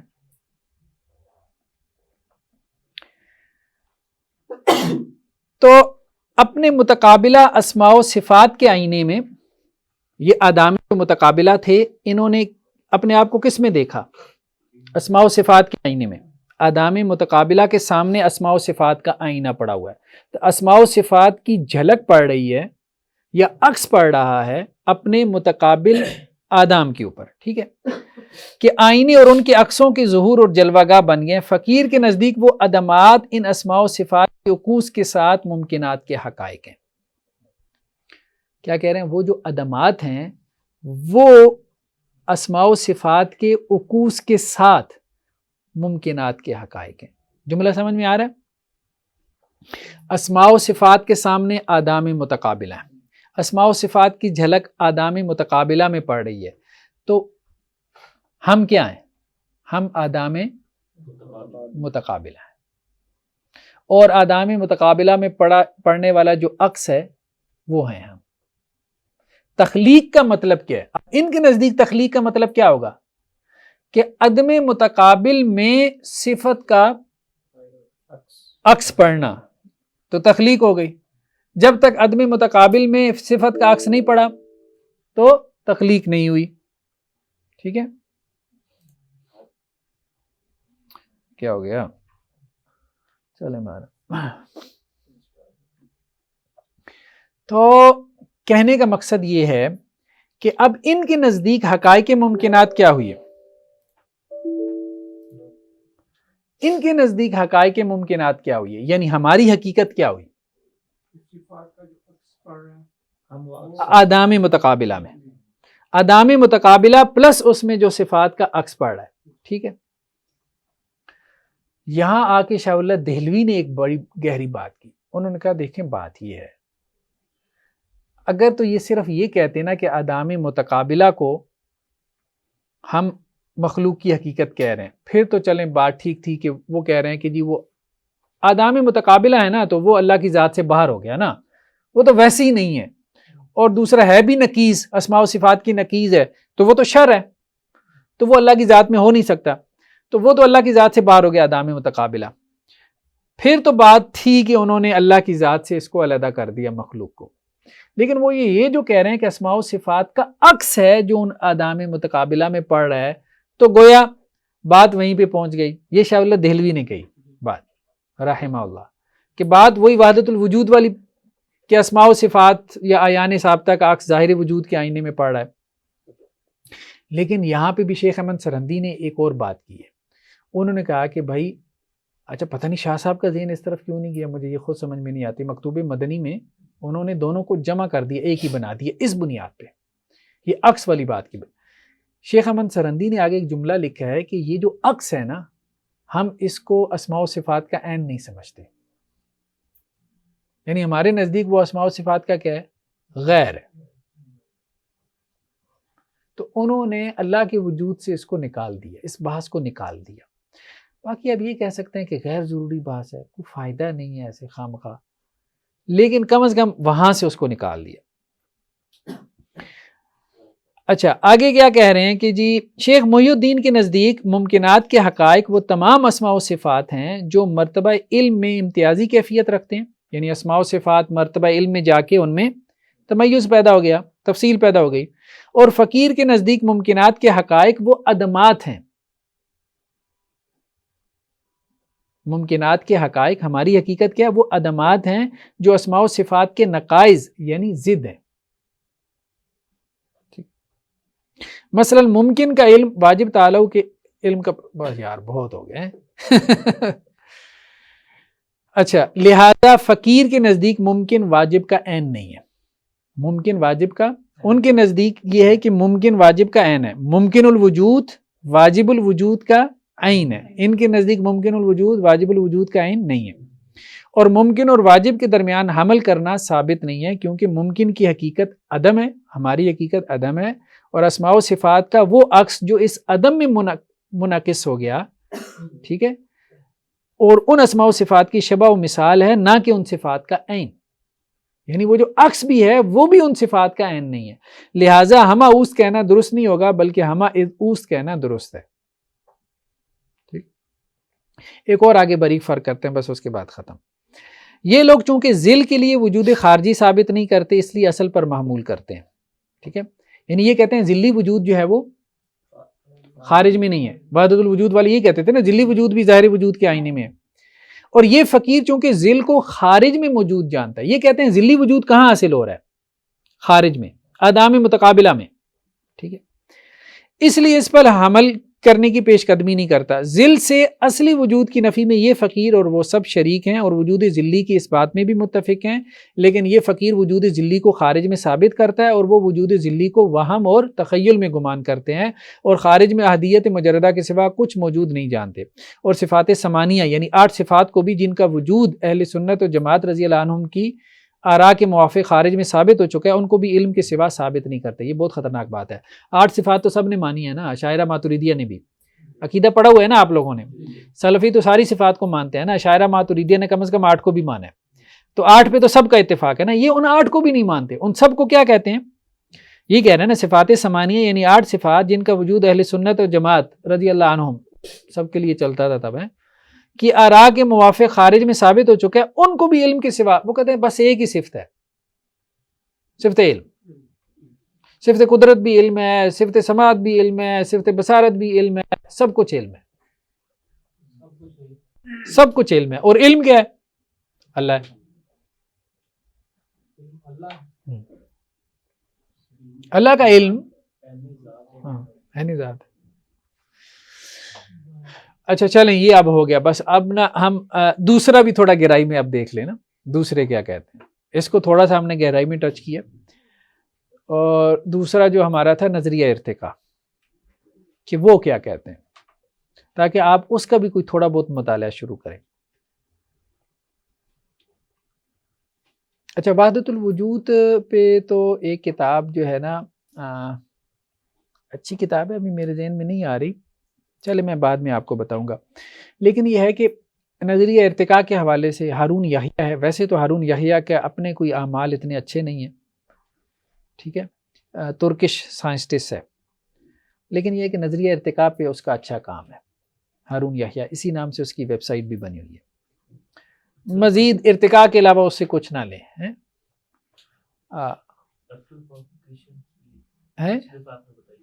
کیا کریشن, ہاں ان کی کتاب اچھی ہے. دوسرا ایک صاحب ہیں ادریس آزاد, اسلامی یونیورسٹی میں بھی پڑھاتے رہتے ہیں.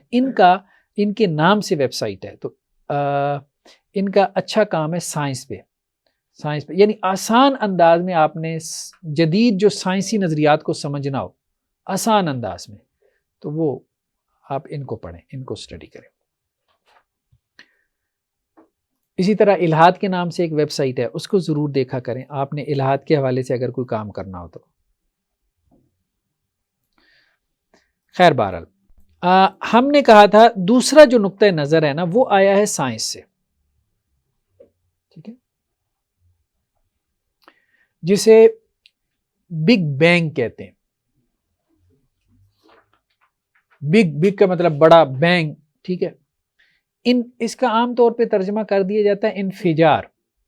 انفجار کہتے ہیں ایکسپلوژن, دھماکہ. لیکن دھماکہ نہیں ہوا تھا, وہ یہ نہیں کہتے دھماکہ ہوا تھا, کوئی بہت بڑا گولا تھا اور دھماکہ ہوا اور یہ سب سٹارز بن گئے, ستارے بن گئے, سورج وجود میں آ گیا خود سے. اب بات یہ ہے کہ وہ بہت بڑا گولا کہاں سے آیا تھا, اس کا کوئی جواب نہیں ہے. لیکن یہ نہیں کہتے, یہ سائنس والے یہ بات نہیں کہتے. اچھا یہ کیا کہتے ہیں, یہ کہتے ہیں کہ یہ کائنات, یہ جو ہمیں نظر آ رہی ہے نا, ٹوٹیلٹی آف ایگزسٹنس, تمام وجود یہی ہے, جو نظر آ رہا بس یہی ہے. خدا اس کی بات چھوڑو, وہ نظر ہی نہیں آ رہا معاذ اللہ. تو یہ جو کائنات ہے نا, یہ اصل میں کل وجود ہے. ہم بھی کائنات میں ہیں, اور کائنات کیا ہے, ستاروں, سیاروں اور کہکشاؤں پر مشتمل ہے, ٹھیک ہے. اس کائنات میں تقریباً 100 ارب سے زائد گلیکسیز ہیں. کتنی ہیں؟ 100 ارب کہکشائیں ہیں, اور ایک کہکشاں میں کتنے 10 لاکھ سے 1000 خرب سیارے ہوتے ہیں ایک کہکشاں میں, اور ایسی 100 ارب کہکشائیں ہیں. کتنے ستارے ہوں گے؟ 10 خرب کو آپ مطلب 1000 خرب بھی آپ نہ کریں, چلے آپ 1 خرب کو 100 ارب سے 100 ارب خرب گنتی ختم ہو جائے.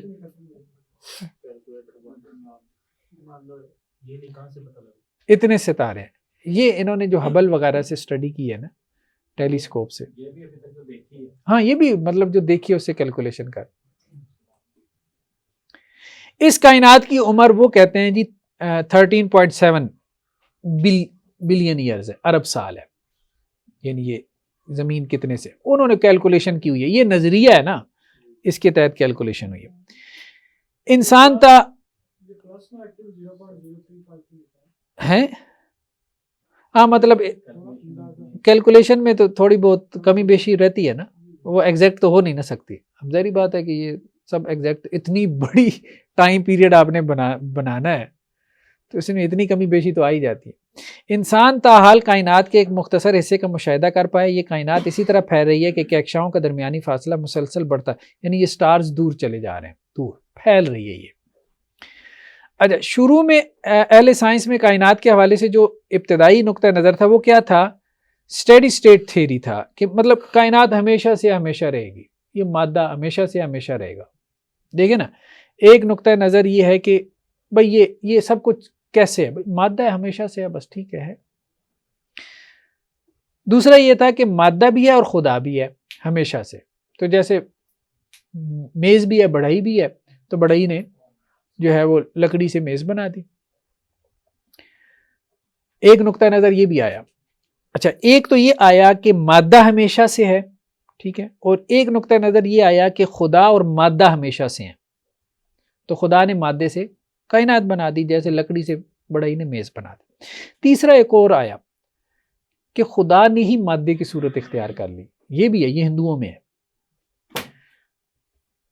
وہ اس کی مثال کیسے دیتے ہیں؟ جیسے وہ کہتے ہیں جیسے برف پگھل گئی، پانی بن گیا. اب آپ سے کوئی پوچھے بھئی برف کہاں ہے، تو آپ کہیں پانی تو برف ہے. تو وہ یہ بھی ان کے ہاں ہے کہ خدا نے ہی کائنات کی صورت اختیار کر لی. یہ سارا اس سوال کا جواب دینے کے لیے کہ یہ مطلب کیسے ہوا، یہ تخلیق کیسے ہوئی، بار الٹے سیدھے جواب. تو ایک نقطہ نظر سائنس میں بھی یہی تھا کہ کائنات ہمیشہ سے ہے اور ہمیشہ رہے گی، یعنی یہ ازلی بھی ہے اور ابدی بھی ہے، مادہ، میٹر. بگ بینگ نے آ کے ایک کانٹریبیوشن کی، کیا کہ کائنات جو ہے وہ ہمیشہ سے نہیں ہے بلکہ اس کی ایک ابتدا ہے. تو سائنس میں پہلے یہ نظریہ تھا کہ کائنات ازلی ابدی ہے. پھر بگ بینگ کا نظریہ آیا جو ابھی تک چل رہا ہے. اس نے کیا کہا کہ بھائی کائنات ہمیشہ سے نہیں ہے. کیا کہا؟ ہمیشہ سے نہیں ہے، اس کی کوئی ابتدا ہے. اور سوال پیدا ہوا ابتدا کیسے ہے؟ تو انہوں نے پھر بتایا کہ ابتدا کب ہوئی ہے؟ تقریباً 14 ارب سال پہلے اس کائنات کی ابتدا ہوئی ہے. اور کائنات کے علاوہ کچھ ہے؟ کچھ نہیں. اب کیسے کائنات کی ابتدا ہوئی؟ وہ یہ نقطہ نظر. اب جب ابتدا ہوئی تو جس کی ابتدا ہوتی ہے اس کی انتہا بھی ہوتی ہے. تو یہ کہتے ہیں کہ یہ سب کائنات پھیل رہی ہے، پھیلتے پھیلتے ایک وقت آئے گا کہ یہ رک جائیں گے، پھر یہ واپس آئیں گے. تو پہلے بگ بینگ ہوا ہے، پھیلاؤ، ابھی پھیلاؤ ہو رہا ہے گلیکسیز کا، سٹارز کا، ایک دوسرے سے بھاگ رہے ہیں. پھر ایک جگہ پہ جا کے رکیں گے، پھر یہ واپس آئیں گے. واپس آ کے ان کا ٹکراؤ ہوگا. یہ بھی بلین ایئرز میں ہوگا. جب ٹکراؤ ہوگا تو پھر سب ختم. ٹھیک ہے. اچھا، اور اس کی ابتدا سے تقریباً 13 ارب 70 کروڑ یعنی اتنے سال پہلے ہوئی. چلیں 12. اچھا، بگ بینگ کے مطابق شروع میں یہ کائنات محض ایک نقطہ تھی. شروع میں کیا تھا؟ ایک نقطہ تھا جسے وہ کیا کہتے ہیں؟ ابتدائی وحدت یا انیشیل سنگولیرٹی. ایک نقطہ تھا. یہ نقطہ کتنا بڑا تھا؟ اصل بات یہ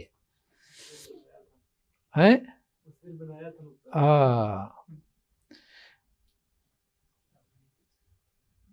یہ ہم آگے دیکھتے ہیں. یہ کہتے ہیں جی جو اسٹیون ہاکنگ ہے، اسٹیفن ہاکنگ بھی اس کو کہتے ہیں، یہ بہت بڑا جو ہے وہ تھیوریٹیکل فزکس میں اس کا کافی، بلیک ہولز کی تھیوری جو ہے اس پہ اس کا کافی کام ہے. اس نے کہا کہ یہ جو ہے نا یہ پلانک سائز کی تھی. پلانک سائز کیا ہے کہ 1 سینٹی میٹر کا اربواں 10 کھربواں 10 کھربواں. ٹھیک ہے،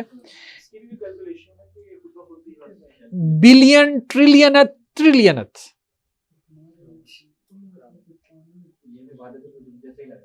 ہاں، یہ بھی وحدت الوجود جیسا ہی لگ رہا ہے. یعنی 1 سینٹی میٹر کے پہلے تو آپ کریں نا 10 کھرب حصے. ٹھیک ہے، پھر اس 10 کھرب میں سے ایک لے لیں اور اس کے پھر 10 کھرب کریں، پھر اس میں سے ایک لے لیں اور اس کے پھر کتنے کریں؟ 1 ارب. اور وہ ارب میں سے پھر ایک لے لیں. تو وہ تھا نقطہ جس سے یہ کائنات. اب بھائی اس ایک نقطے میں اتنا میس، اتنی انرجی ہے نا، ساری کائنات انرجی سے چل رہی ہے. اتنا میس سمجھ رہے ہیں نا، سارا مادہ، میٹر، یہ ایک نقطے میں کیسے آ گیا تھا؟ اتنے چھوٹے نقطے میں وہی پھیلا ہے، بس وہی تھا، وہی پھیلا ہے، پھیل کے بڑا ہوا ہے. سمجھ سے بالات آ رہا ہے نا؟ وہ نقطہ بھی کہاں سے آیا، یہ بھی اہم بات ہے. جی دلائل نہیں، یہ نظریہ ہے نا. دلائل کیا ہیں؟ دلائل تو وحدت الوجود والی زبان استعمال کرتے ہیں. پھر مطلب اپنی ٹرمینالوجی ہے، ڈکشنری ہے، آپ بس لگے رہیں سمجھتے رہیں. ٹھیک ہے. اب جیسے دیکھیں اوپر کیا کہتے ہیں، یہ نقطہ لامحدود کثافت اور لامحدود درجہ حرارت کا حامل تھا. ٹھیک ہے. انفائنائٹ، انفائنائٹ کہتے ہیں یا انفینٹ کہتے ہیں؟ انفائنائٹ ٹیمپریچر تھا، انفائنائٹ ڈینسٹی تھی. ٹھیک ہے. اب وہ اس کے اندر یہ سب تھا، وہ بھائی کیسے انفائنائٹ ڈینسٹی، کیسے بس سمجھاؤ تو صحیح. بس نہیں سمجھا سکتے آپ، بہت سی باتیں نہیں سمجھا سکتے. تو یہ ان کا بیسیکلی یہ نقطہ نظر ہے. اچھا، اس میں ہمارے ہاں وہ پرویز ہود بھائی کافی معروف ہیں. میدان تو ان کا فزکس ہے لیکن زیادہ تر اسلام پہ بولتے رہتے ہیں. خیر، یہ کہتے ہیں کہ جی کائنات کا جو حجم تھا کوئی ٹینس بال کے برابر تھا. چلو کم از کم کچھ تو مانا. ٹینس بال دیکھی ہے نا، کچھ تو مانا. خیر بہرحال یہ پھر کوئی معقول بات لگتی ہے. خیر، لیکن بات یہ ہے کہ وہ بال جتنا کہاں سے ثابت کریں گے؟ وہ جو کہہ رہے ہیں نا اتنا چھوٹا، تو وہ اس لیے کہہ رہا ہے اتنا چھوٹا کہ اس کو ثابت کرنے کی ضرورت ہی نہیں کہ اتنا چھوٹا کہاں سے آ گیا. وہ تقریباً نہ ہونے کے برابر ہے. وہ اتنا چھوٹا ہے کہ وہ ہے ہی نہیں. اس لیے کچھ لوگوں نے کہا یہ تو آپ بات کر رہے ہیں ایکس نہیلو کی، یعنی آپ بات کر رہے ہیں کہ کچھ ہے ہی نہیں. سیدھا آپ کہیں کہ جی کچھ نہیں سے کچھ پیدا ہو گیا. خواہ مخواہ کا تکلف آپ کر رہے ہیں، کیونکہ یہ بال تو ثابت کرنی پڑ جائے گی نا. وہ اتنا چھوٹا نقطہ ہے تو انہوں نے جان ہی سے لیے چھڑائی ہے. اب اتنا چھوٹا نقطہ، اب یہ تو مان لو نا اتنا تو ہو سکتا ہے نا. اب خیر بہرحال اصل بات کیا ہے، دیکھیں یہ ساری ان کی جو بھی ہے بہرحال ایک تھیری بنا رہے ہیں ابھی. اس کا نام ہے سٹرنگ تھیری، یا اس کو تھیری آف ایوری تھنگ بھی کہتے ہیں. ٹھیک ہے. نظریہ ہمہ شے، یعنی وہ کہتے ہیں کہ جی ہم ایک ایکویشن بنانے جا رہے ہیں جس سے سب کلیئر ہو جائے گا، سب سمجھ میں آ جائے گا آپ کو. ابھی اس کو سٹرنگ تھیری بھی کہتے ہیں، ایم تھیری بھی کہتے ہیں، تھیری آف ایوری تھنگ بھی کہتے ہیں. اس میں انہوں نے، ویسے تو ابھی تک ہم نے 4 ڈائمینشنز پہ گفتگو کرتے ہیں نا. ڈائمینشن سمجھتے ہیں نا؟ ہاں، ایکس وائی زی، جنہوں نے میتھس پڑھا ہوا ہے. ٹھیک ہے. ٹائم کو بھی اب آئنسٹائن نے کہا تھا یہ بھی ایک ڈائمینشن ہے. یہ اس کو 11 ڈائمینشن تک لے گئے، لیکن مسئلہ ابھی تک ان سے حل نہیں ہو رہا. خیر بہرحال کیونکہ وہ 60 ڈائمینشن اتنی چھوٹی ہیں کہ وہ مشاہدے میں نہیں آ سکتی.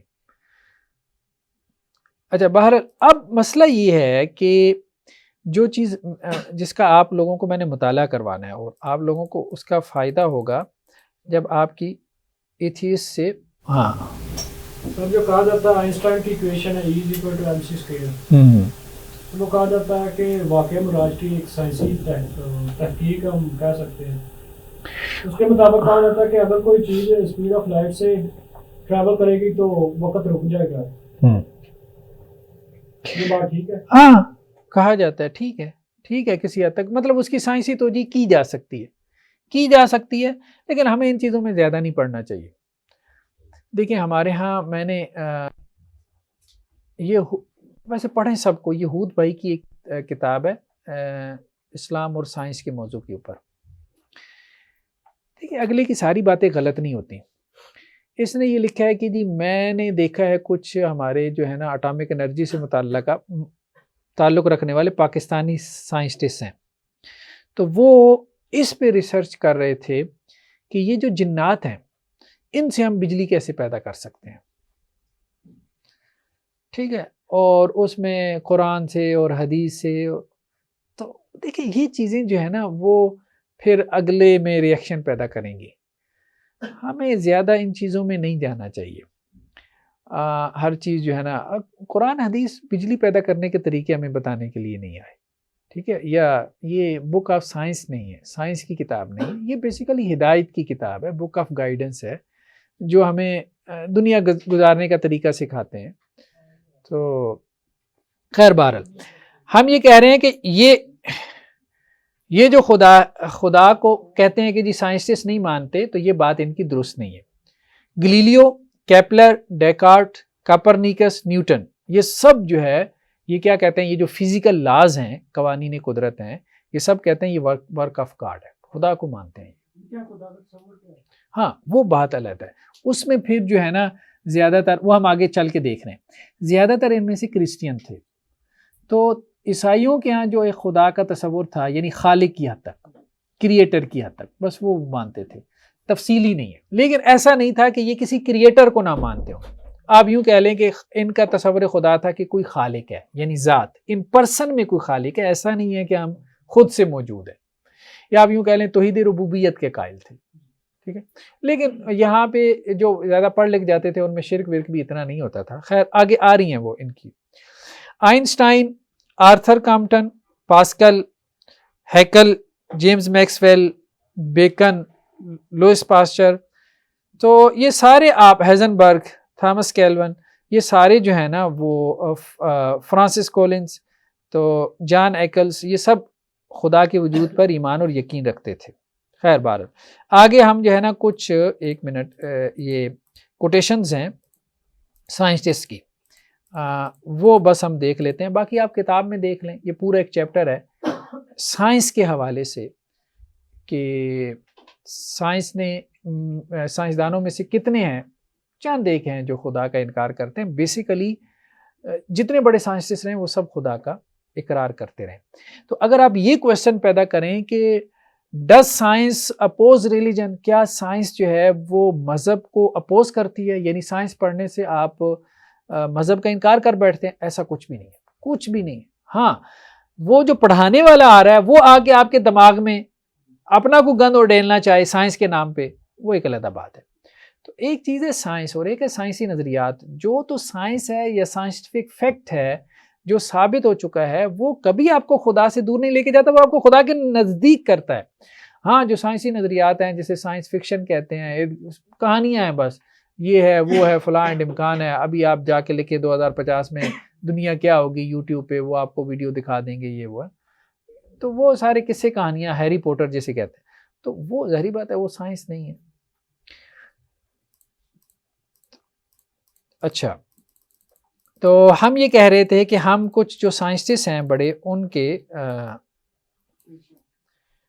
کوٹیشن جو ہے وہ ہم دیکھ لیتے ہیں، پھر اس کے بعد آپ کی چھٹی. چھٹی کے نام پہ کتنوں کو خوشی ہوئی ہے.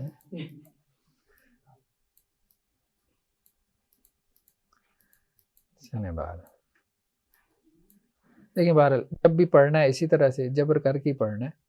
ہاں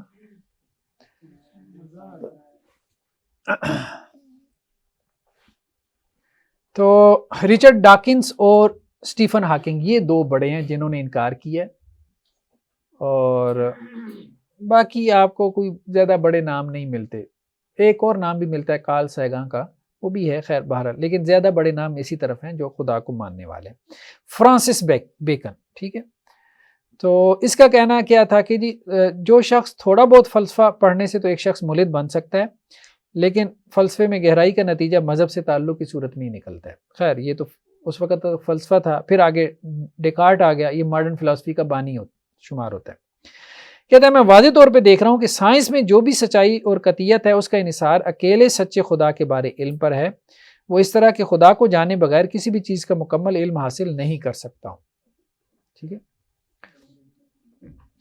نیوٹن کا کہنا کیا ہے؟ نیوٹن تو اب جو بھی سائنس پڑھتے ہیں ان کو پتہ ہے، نیوٹن تو ابا جی ہیں سائنس کے. ٹھیک ہے. ان کے بغیر تو سائنس کا کوئی کتاب آپ شروع کریں تو نیوٹن کے 3 قوانین ہیں. خدا کا انکار ایک حماقت ہے. ایتھیزم از سو سینس لیس. ٹھیک ہے، یہ نیوٹن کا کہنا ہے. یہ بے وقوفی ہے کہ آپ خدا کا انکار کر دو. جب میں نظام شمسی میں غور کرتا ہوں، when I look at the solar system، ٹھیک ہے، I see the earth at the right distance from the sun، تو میں دیکھتا ہوں کہ یہ جو زمین ہے وہ اتنے مناسب فاصلے کے اوپر ہے سورج سے، to receive the proper amounts of heat and light، کہ جو لائٹ اور جو اس کو حدت چاہیے وہ اس کو ملے. یعنی نہ تو سورج کے زیادہ قریب ہے کہ جل ہی جائے، نہ اتنی دور ہے کہ ٹھنڈ سے ہی مر جائیں. تو یہ کس نے کی ہے؟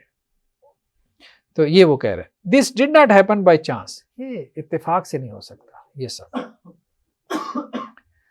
اچھا نیکسٹ کیا کہتا ہے, کوئی اور سائنسی گواہی نہ بھی ہوتی تو اکیلا انگوٹھا خدا کے وجود کی گواہی کے لیے کافی تھا. یہ آپ کے فنگر پرنٹس, یہ نیوٹن کا قول ہے.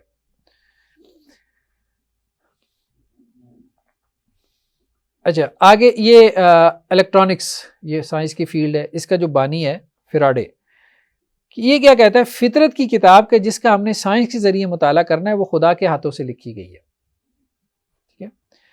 مائکرو بایولوجی کا جو بانی ہے لوئس پاسچر, میں جس قدر فطرت کا مطالعہ کرتا ہوں اس قدر اس کائنات کے خالق کے بارے میری حیرت میں اضافہ ہوتا چلا جاتا ہے. سائنس کا مطالعہ انسان کو خدا کے قریب لے جاتا ہے. Science brings man nearer to God. وہ تو خدا کے قریب ہو رہا ہے. اچھا اس کا کہنا یہ بھی ہے کہ تھوڑی سی سائنس کا مطالعہ تمہیں خدا سے دور لے جاتا ہے. Little science takes you away from God but more of it takes you to him. لیکن زیادہ سائنس پڑھ لو گے تو اللہ کے قریب ہو جاؤ گے. تھرمو ڈائنامکس کے بانی لارڈ کیلوین, وہ اپنی تقریر میں کیا کہتا ہے کہ آزادانہ سوچ سے کبھی بھی نہ گھبراؤ. اگر تمہاری سوچ پختہ ہوگی تو سائنس تمہیں خدا پر ایمان لانے پر مجبور کر دے گی. یہی فری تھنکر, یہ کہتے ہیں نا ہم فری تھنکنگ کے قائل ہیں, تو وہ کہہ رہے فری تھنکنگ تو ہم کہہ رہے ہیں کرو, لیکن اگر تمہاری فری تھنکنگ واقعتاً ہوگی نا تو خدا تک پہنچائے گی. اگر غلامی والی ہوئی پھر خدا تک نہیں پہنچائے گی. تو وہ تمہاری زبان پہ ہے فری تھنکنگ ہے, اصل میں تم غلامی والا سوچ رہے ہو. بات سمجھے اس نے کہاں جا کے ان کو چوٹ لگائی کہ آزادانہ سوچ سے گھبراؤ نہیں, اگر تمہاری سوچ پختہ ہوگی تو تمہیں خدا پر ایمان لانے پر مجبور کر, you will be forced by science to the belief in God. اچھا کوانٹم تھیوری کی بانی میکس پلانک کیا کہتے ہیں, جس شخص کو بھی کسی بھی قسم کے سائنسی کام سے سنجیدہ واسطہ رہا ہو وہ یہ محسوس کر سکتا ہے کہ سائنس کے معبد میں, سائنس کا معبد کیا ہے, لیبارٹری, سائنس کے معبد میں داخل ہونے والے دروازے پر یہ الفاظ لکھے ہیں کہ ایمان کے ساتھ زندہ رہو. اب کیا مطلب فریز ہے, یعنی جس کو سائنس سے سنجیدہ وابستگی ہے اسے یہ پتا ہے کہ لیبارٹری کے دروازے سے جب وہ داخل ہوتا ہے تو اسے ایسے نظر آتا ہے جیسے لیبارٹری کے دروازے پہ لکھا ہے کہ ایمان کے ساتھ زندہ رہو. یعنی لیبارٹری میں داخل ہونے سے پہلے اس کا ایمان تازہ ہو جاتا ہے خدا پر. یعنی اتنی نشانیاں ہیں لیبارٹری کے اندر, جب آپ ایکسپیریمنٹس کرتے ہو اتنی نشانیاں جو آپ کو خدا پر ایمان لانے پہ مجبور کر دیتی ہیں. تو anybody who has seriously engaged in scientific work of any kind realizes that over the entrance to the gates of the temple of science are written the words, ye must have faith. It is the quality which the scientist cannot dispense with. ٹھیک ہے جی. اچھا اسی طرح اس کا کہنا یہ ہے کہ سائنس اور مذہب دونوں کو اپنی سرگرمیاں جاری رکھنے کے لیے خدا پر ایمان کی ضرورت ہے. سائنس کو بھی خدا پر ایمان کی ضرورت ہے. مبتدی کو خدا شروع میں مل جاتا ہے اور منتہی کو تمام سوچ بچار کے عمل سے گزرنے کے بعد ملتا ہے. بس مبتدی کے لیے خدا بنیادی راز کھول دیتا ہے جبکہ منتہی کے سر پر دنیا کے بارے نقطہ نظر سے متعلق کسی بھی قسم کی توجیہ کا تاج سجا دینا. مطلب جو نہیں بگنر ہے سائنس میں بگنر ہے. خیر اسی طرح اور بھی یہ آئنسٹائن کا بھی کول آ گیا, the more I study science the more I believe in God. میں جس قدر سائنس کا مطالعہ کرتا چلا جاتا ہوں اسی قدر خدا پر میرا ایمان بڑھتا چلا جاتا ہے. اچھا اس کا ایک اور کول ہے آئنسٹائن کا, اس کے ترجمے میں نے ایک غلطی کی ہے, بعد میں مجھے احساس ہوا, جلدی میں نے ترجمہ کیا اس کا. Science without religion is lame. Science جو ہے نا بغیر مذہب کے لولی لنگڑی ہے, لیم. میں نے اس کو جلدی میں لیم سمجھ لیا بی کے ساتھ نا, وہ بھیڑ کو کہتے ہیں. وہ ایک مفہوم میرے ذہن میں بیٹھ گیا تو وہ میں نے اس طرح سے ترجمہ کیا. بہرحال یہ ترجمے کی غلطی ہے. تو science without religion is lame, religion without science is blind. دونوں کو ایک دوسرے کی ضرورت ہے. اس کے کہنے کا مقصد یہ ہے مذہب کے بغیر سائنس لولی لنگڑی ہے اور سائنس کے بغیر مذہب اندھا ہے. یہ میں نے نوٹ بھی لگایا تھا شاید, چلیں باہر. کیا ہاں ضروری ہے. اور سائنس کے بغیر مذہب اندھا ہے. وہ اصل میں یہ کہنا چاہتا ہے کہ اگر آپ سائنس پڑھو گے تو خدا کے وجود کی نشانی آپ کائنات میں دکھا سکتے ہو. جیسے قرآن کہتا ہے نا کہ زمین و آسمان میں غور و فکر کرو اور یہ غور و فکر تمہیں اس بات تک پہنچا دے گا کہ بھائی خالق ہے. تو سائنس بیسیکلی اسی آبزرویشن کا نام ہے. تو وہ یہ کہہ رہا ہے کہ سائنس کے بغیر مذہب اندھا ہے، یعنی آپ لوگوں کو اندھے ایمان پہ مجبور کرو گے، بلائنڈ فیتھ پہ. سائنس پڑھ کے انہیں بتاؤ یہ نشانی ہے. ہم دیکھتے ہیں نا مورسس بکائے، ٹھیک ہے، وہ ادھر آ گیا صرف یہ دیکھ کے کہ جی جو آپ کی ایمبریالوجی ہے کہ سائنس نے ہمیں بتایا کہ بچہ جو ہے ماں کے پیٹ میں کن سٹیجز سے گزرتا ہے، اور قرآن نے 1400 سال پہلے بتا دیا تھا. وہ آ گیا اس طرف، ٹھیک ہے، یہ چیز پڑھ کے. تو اس طرح سے وہ جو سائنٹیفک فیکٹ جو قرآن میں آ گئے آپ ان کو ایکسپلین کرو اور اس سے خدا پہ ایمان بڑھے گا. وہ اصل میں یہ کہنا چاہتا ہے. اچھا جی، اچھا کیا کہتا ہے، یہاں کچھ متعصب ملحد ہیں، ٹھیک ہے، جن کی عدم برداشت ویسی ہے جیسا کہ متعصب مذہبیوں کی عدم برداشت. کہہ رہے دونوں طرف جو ہے وہ جعل موجود ہے، ملحدین میں ایتھیسٹوں میں بھی ہے، اور ان دونوں کی عدم برداشت کا مصدر بھی ایک ہی ہے، وہ غلام ہے. دونوں غلام ہیں، جو مذہبی طور پہ متعصب ہیں اور جو ملحد ہیں، جو اپنی گردنوں میں ان زنجیروں کا وزن محسوس کر رہے ہیں کہ جنہیں انہوں نے بڑی محنت سے اتار پھینکا تھا. ٹھیک ہے، یہ وہ مخلوق ہے جو روایت یعنی لوگوں کے لیے افیون کے خلاف اپنے بغض کی وجہ سے کائنات کی میوزک کو سننے کی اہلیت کھو چکی ہے. تو یہ بھی اس نے خیر اچھا خاصا ان کے اوپر نقد کر دیا ہے. بار ایک سوال کے جواب میں اس نے کہا، اس سے سوال ہوا نا اس سے آئنسٹائن سے کہ وہ خدا کو مانتا ہے کہ نہیں. تو اس نے کہا بھائی اس سوال کا جواب صرف ہاں اور نہ میں نہیں دے سکتا. میں یہ کہتا ہوں کہ میں خدا کا منکر نہیں ہوں اور نہ ہی میرا یہ خیال ہے کہ میں ہر چیز کو خدا سمجھتا ہوں. یہ بات اس نے اصل میں کہی تھی. تو وہ اصل میں اس کا انکار کر رہا تھا. یہ جو وحدت الوجود کا عقیدہ تھا یہ بعض مغربی فلاسفہ میں آ گیا تھا. تو وہ اصل میں اس کا انکار کر رہا تھا کہ خدا یہ بھی نہیں ہے کہ ہر چیز کو خدا بنا لو. یہاں بھی کیا کہہ رہا ہے ایک اور جگہ پہ کہ مجھے غصہ اس بات پر آتا ہے کہ وہ لوگ یعنی ایتھیسٹ اپنے اس قسم کے خیالات کی تائید کے لیے مجھے نقل کرتے ہیں. مجھے اس پہ غصہ آتا ہے. وہ اپنا جو مرضی نقطہ نظر رکھے لیکن مجھے نقل نہ کریں. اچھا یہ ہیزنبرگ کا قول ہے جی، نیچرل سائنسز کا پہلا گھونٹ تمہیں ملحد بنا دے گا. یہ ایک جام ہے نا. The first gulp from the glass of natural sciences will turn you into an atheist but at the bottom of the glass God is waiting for you. لیکن جب پورا جام چڑھا جاؤ گے نا سائنس کا تو پیندے میں تمہیں خدا نظر آئے گا بیٹھا ہوا تمہارا انتظار کر رہا ہے. تو یہ دیکھیں سائنسسٹ نے کس طرح سے جو ہے وہ خدا کے وجود کو جو ہے وہ ثابت کیا. یہ ہے بہرحال. خیر بہرحال یہ تو عبدالسلام یہ تو حضرت قادیانی تھے. ان کا بھی اپنے یہاں میں نے ڈال دیا ہے. اور بھی نوبل سائنسٹسٹ تھے جنہوں نے خیر لکھا خدا کے وجود کا انکار نہیں کیا. تو بہرحال یہ تھا ہمارا خلاصہ کہ ہمیں کیسے پتہ چلے گا کہ سائنس جو ہے وہ خدا کا انکار کرتی. سائنسدانوں سے ہی پتہ چلے گا نا. جو سائنس کو سب سے زیادہ سائنسسٹ جانتے ہیں تو سائنس کے جتنے بڑے ابے ہیں وہ سب تو کہہ رہے ہیں کہ بھائی خدا ہے. تو کوئی سائنس تو آپ کو یہاں تک نہیں پہنچاتی کہ آپ خدا کا انکار کریں. باقی اگر آپ پہنچے ہوئی ہیں تو آپ کسی اور راستے سے پہنچے ہوئی ہیں. خواہ مخواہ سائنس کو بلیم نہ کریں. یہ سادہ سا ایک طریقہ کار ہے اس بندے کو کہ جو آپ کو کہتا ہے جی سائنس وائنس جو ہے نا یہ تو خدا کا انکار کرتی ہے. تو اسے بس یہ پڑھا دیں کہ یہ سارے ابے ہیں، تم نے ابھی اتنی سائنس نہیں پڑھی اور وہ یہ کہہ رہے ہیں کہ تھوڑی پڑھ کے گمراہ ہو جاؤ گے. ہاں تھوڑی زیادہ پڑھ لو، وہ یہی تمہیں سمجھا. بہرحال پھر آج کے لیے اتنا ہی کافی ہے. تو انشاءاللہ سے پھر نیکسٹ لیکچر میں ملتے ہیں. سبحانک اللہم و بحمدک نشہد ان لا الہ الا انت نستغفرک و نتوب الیک.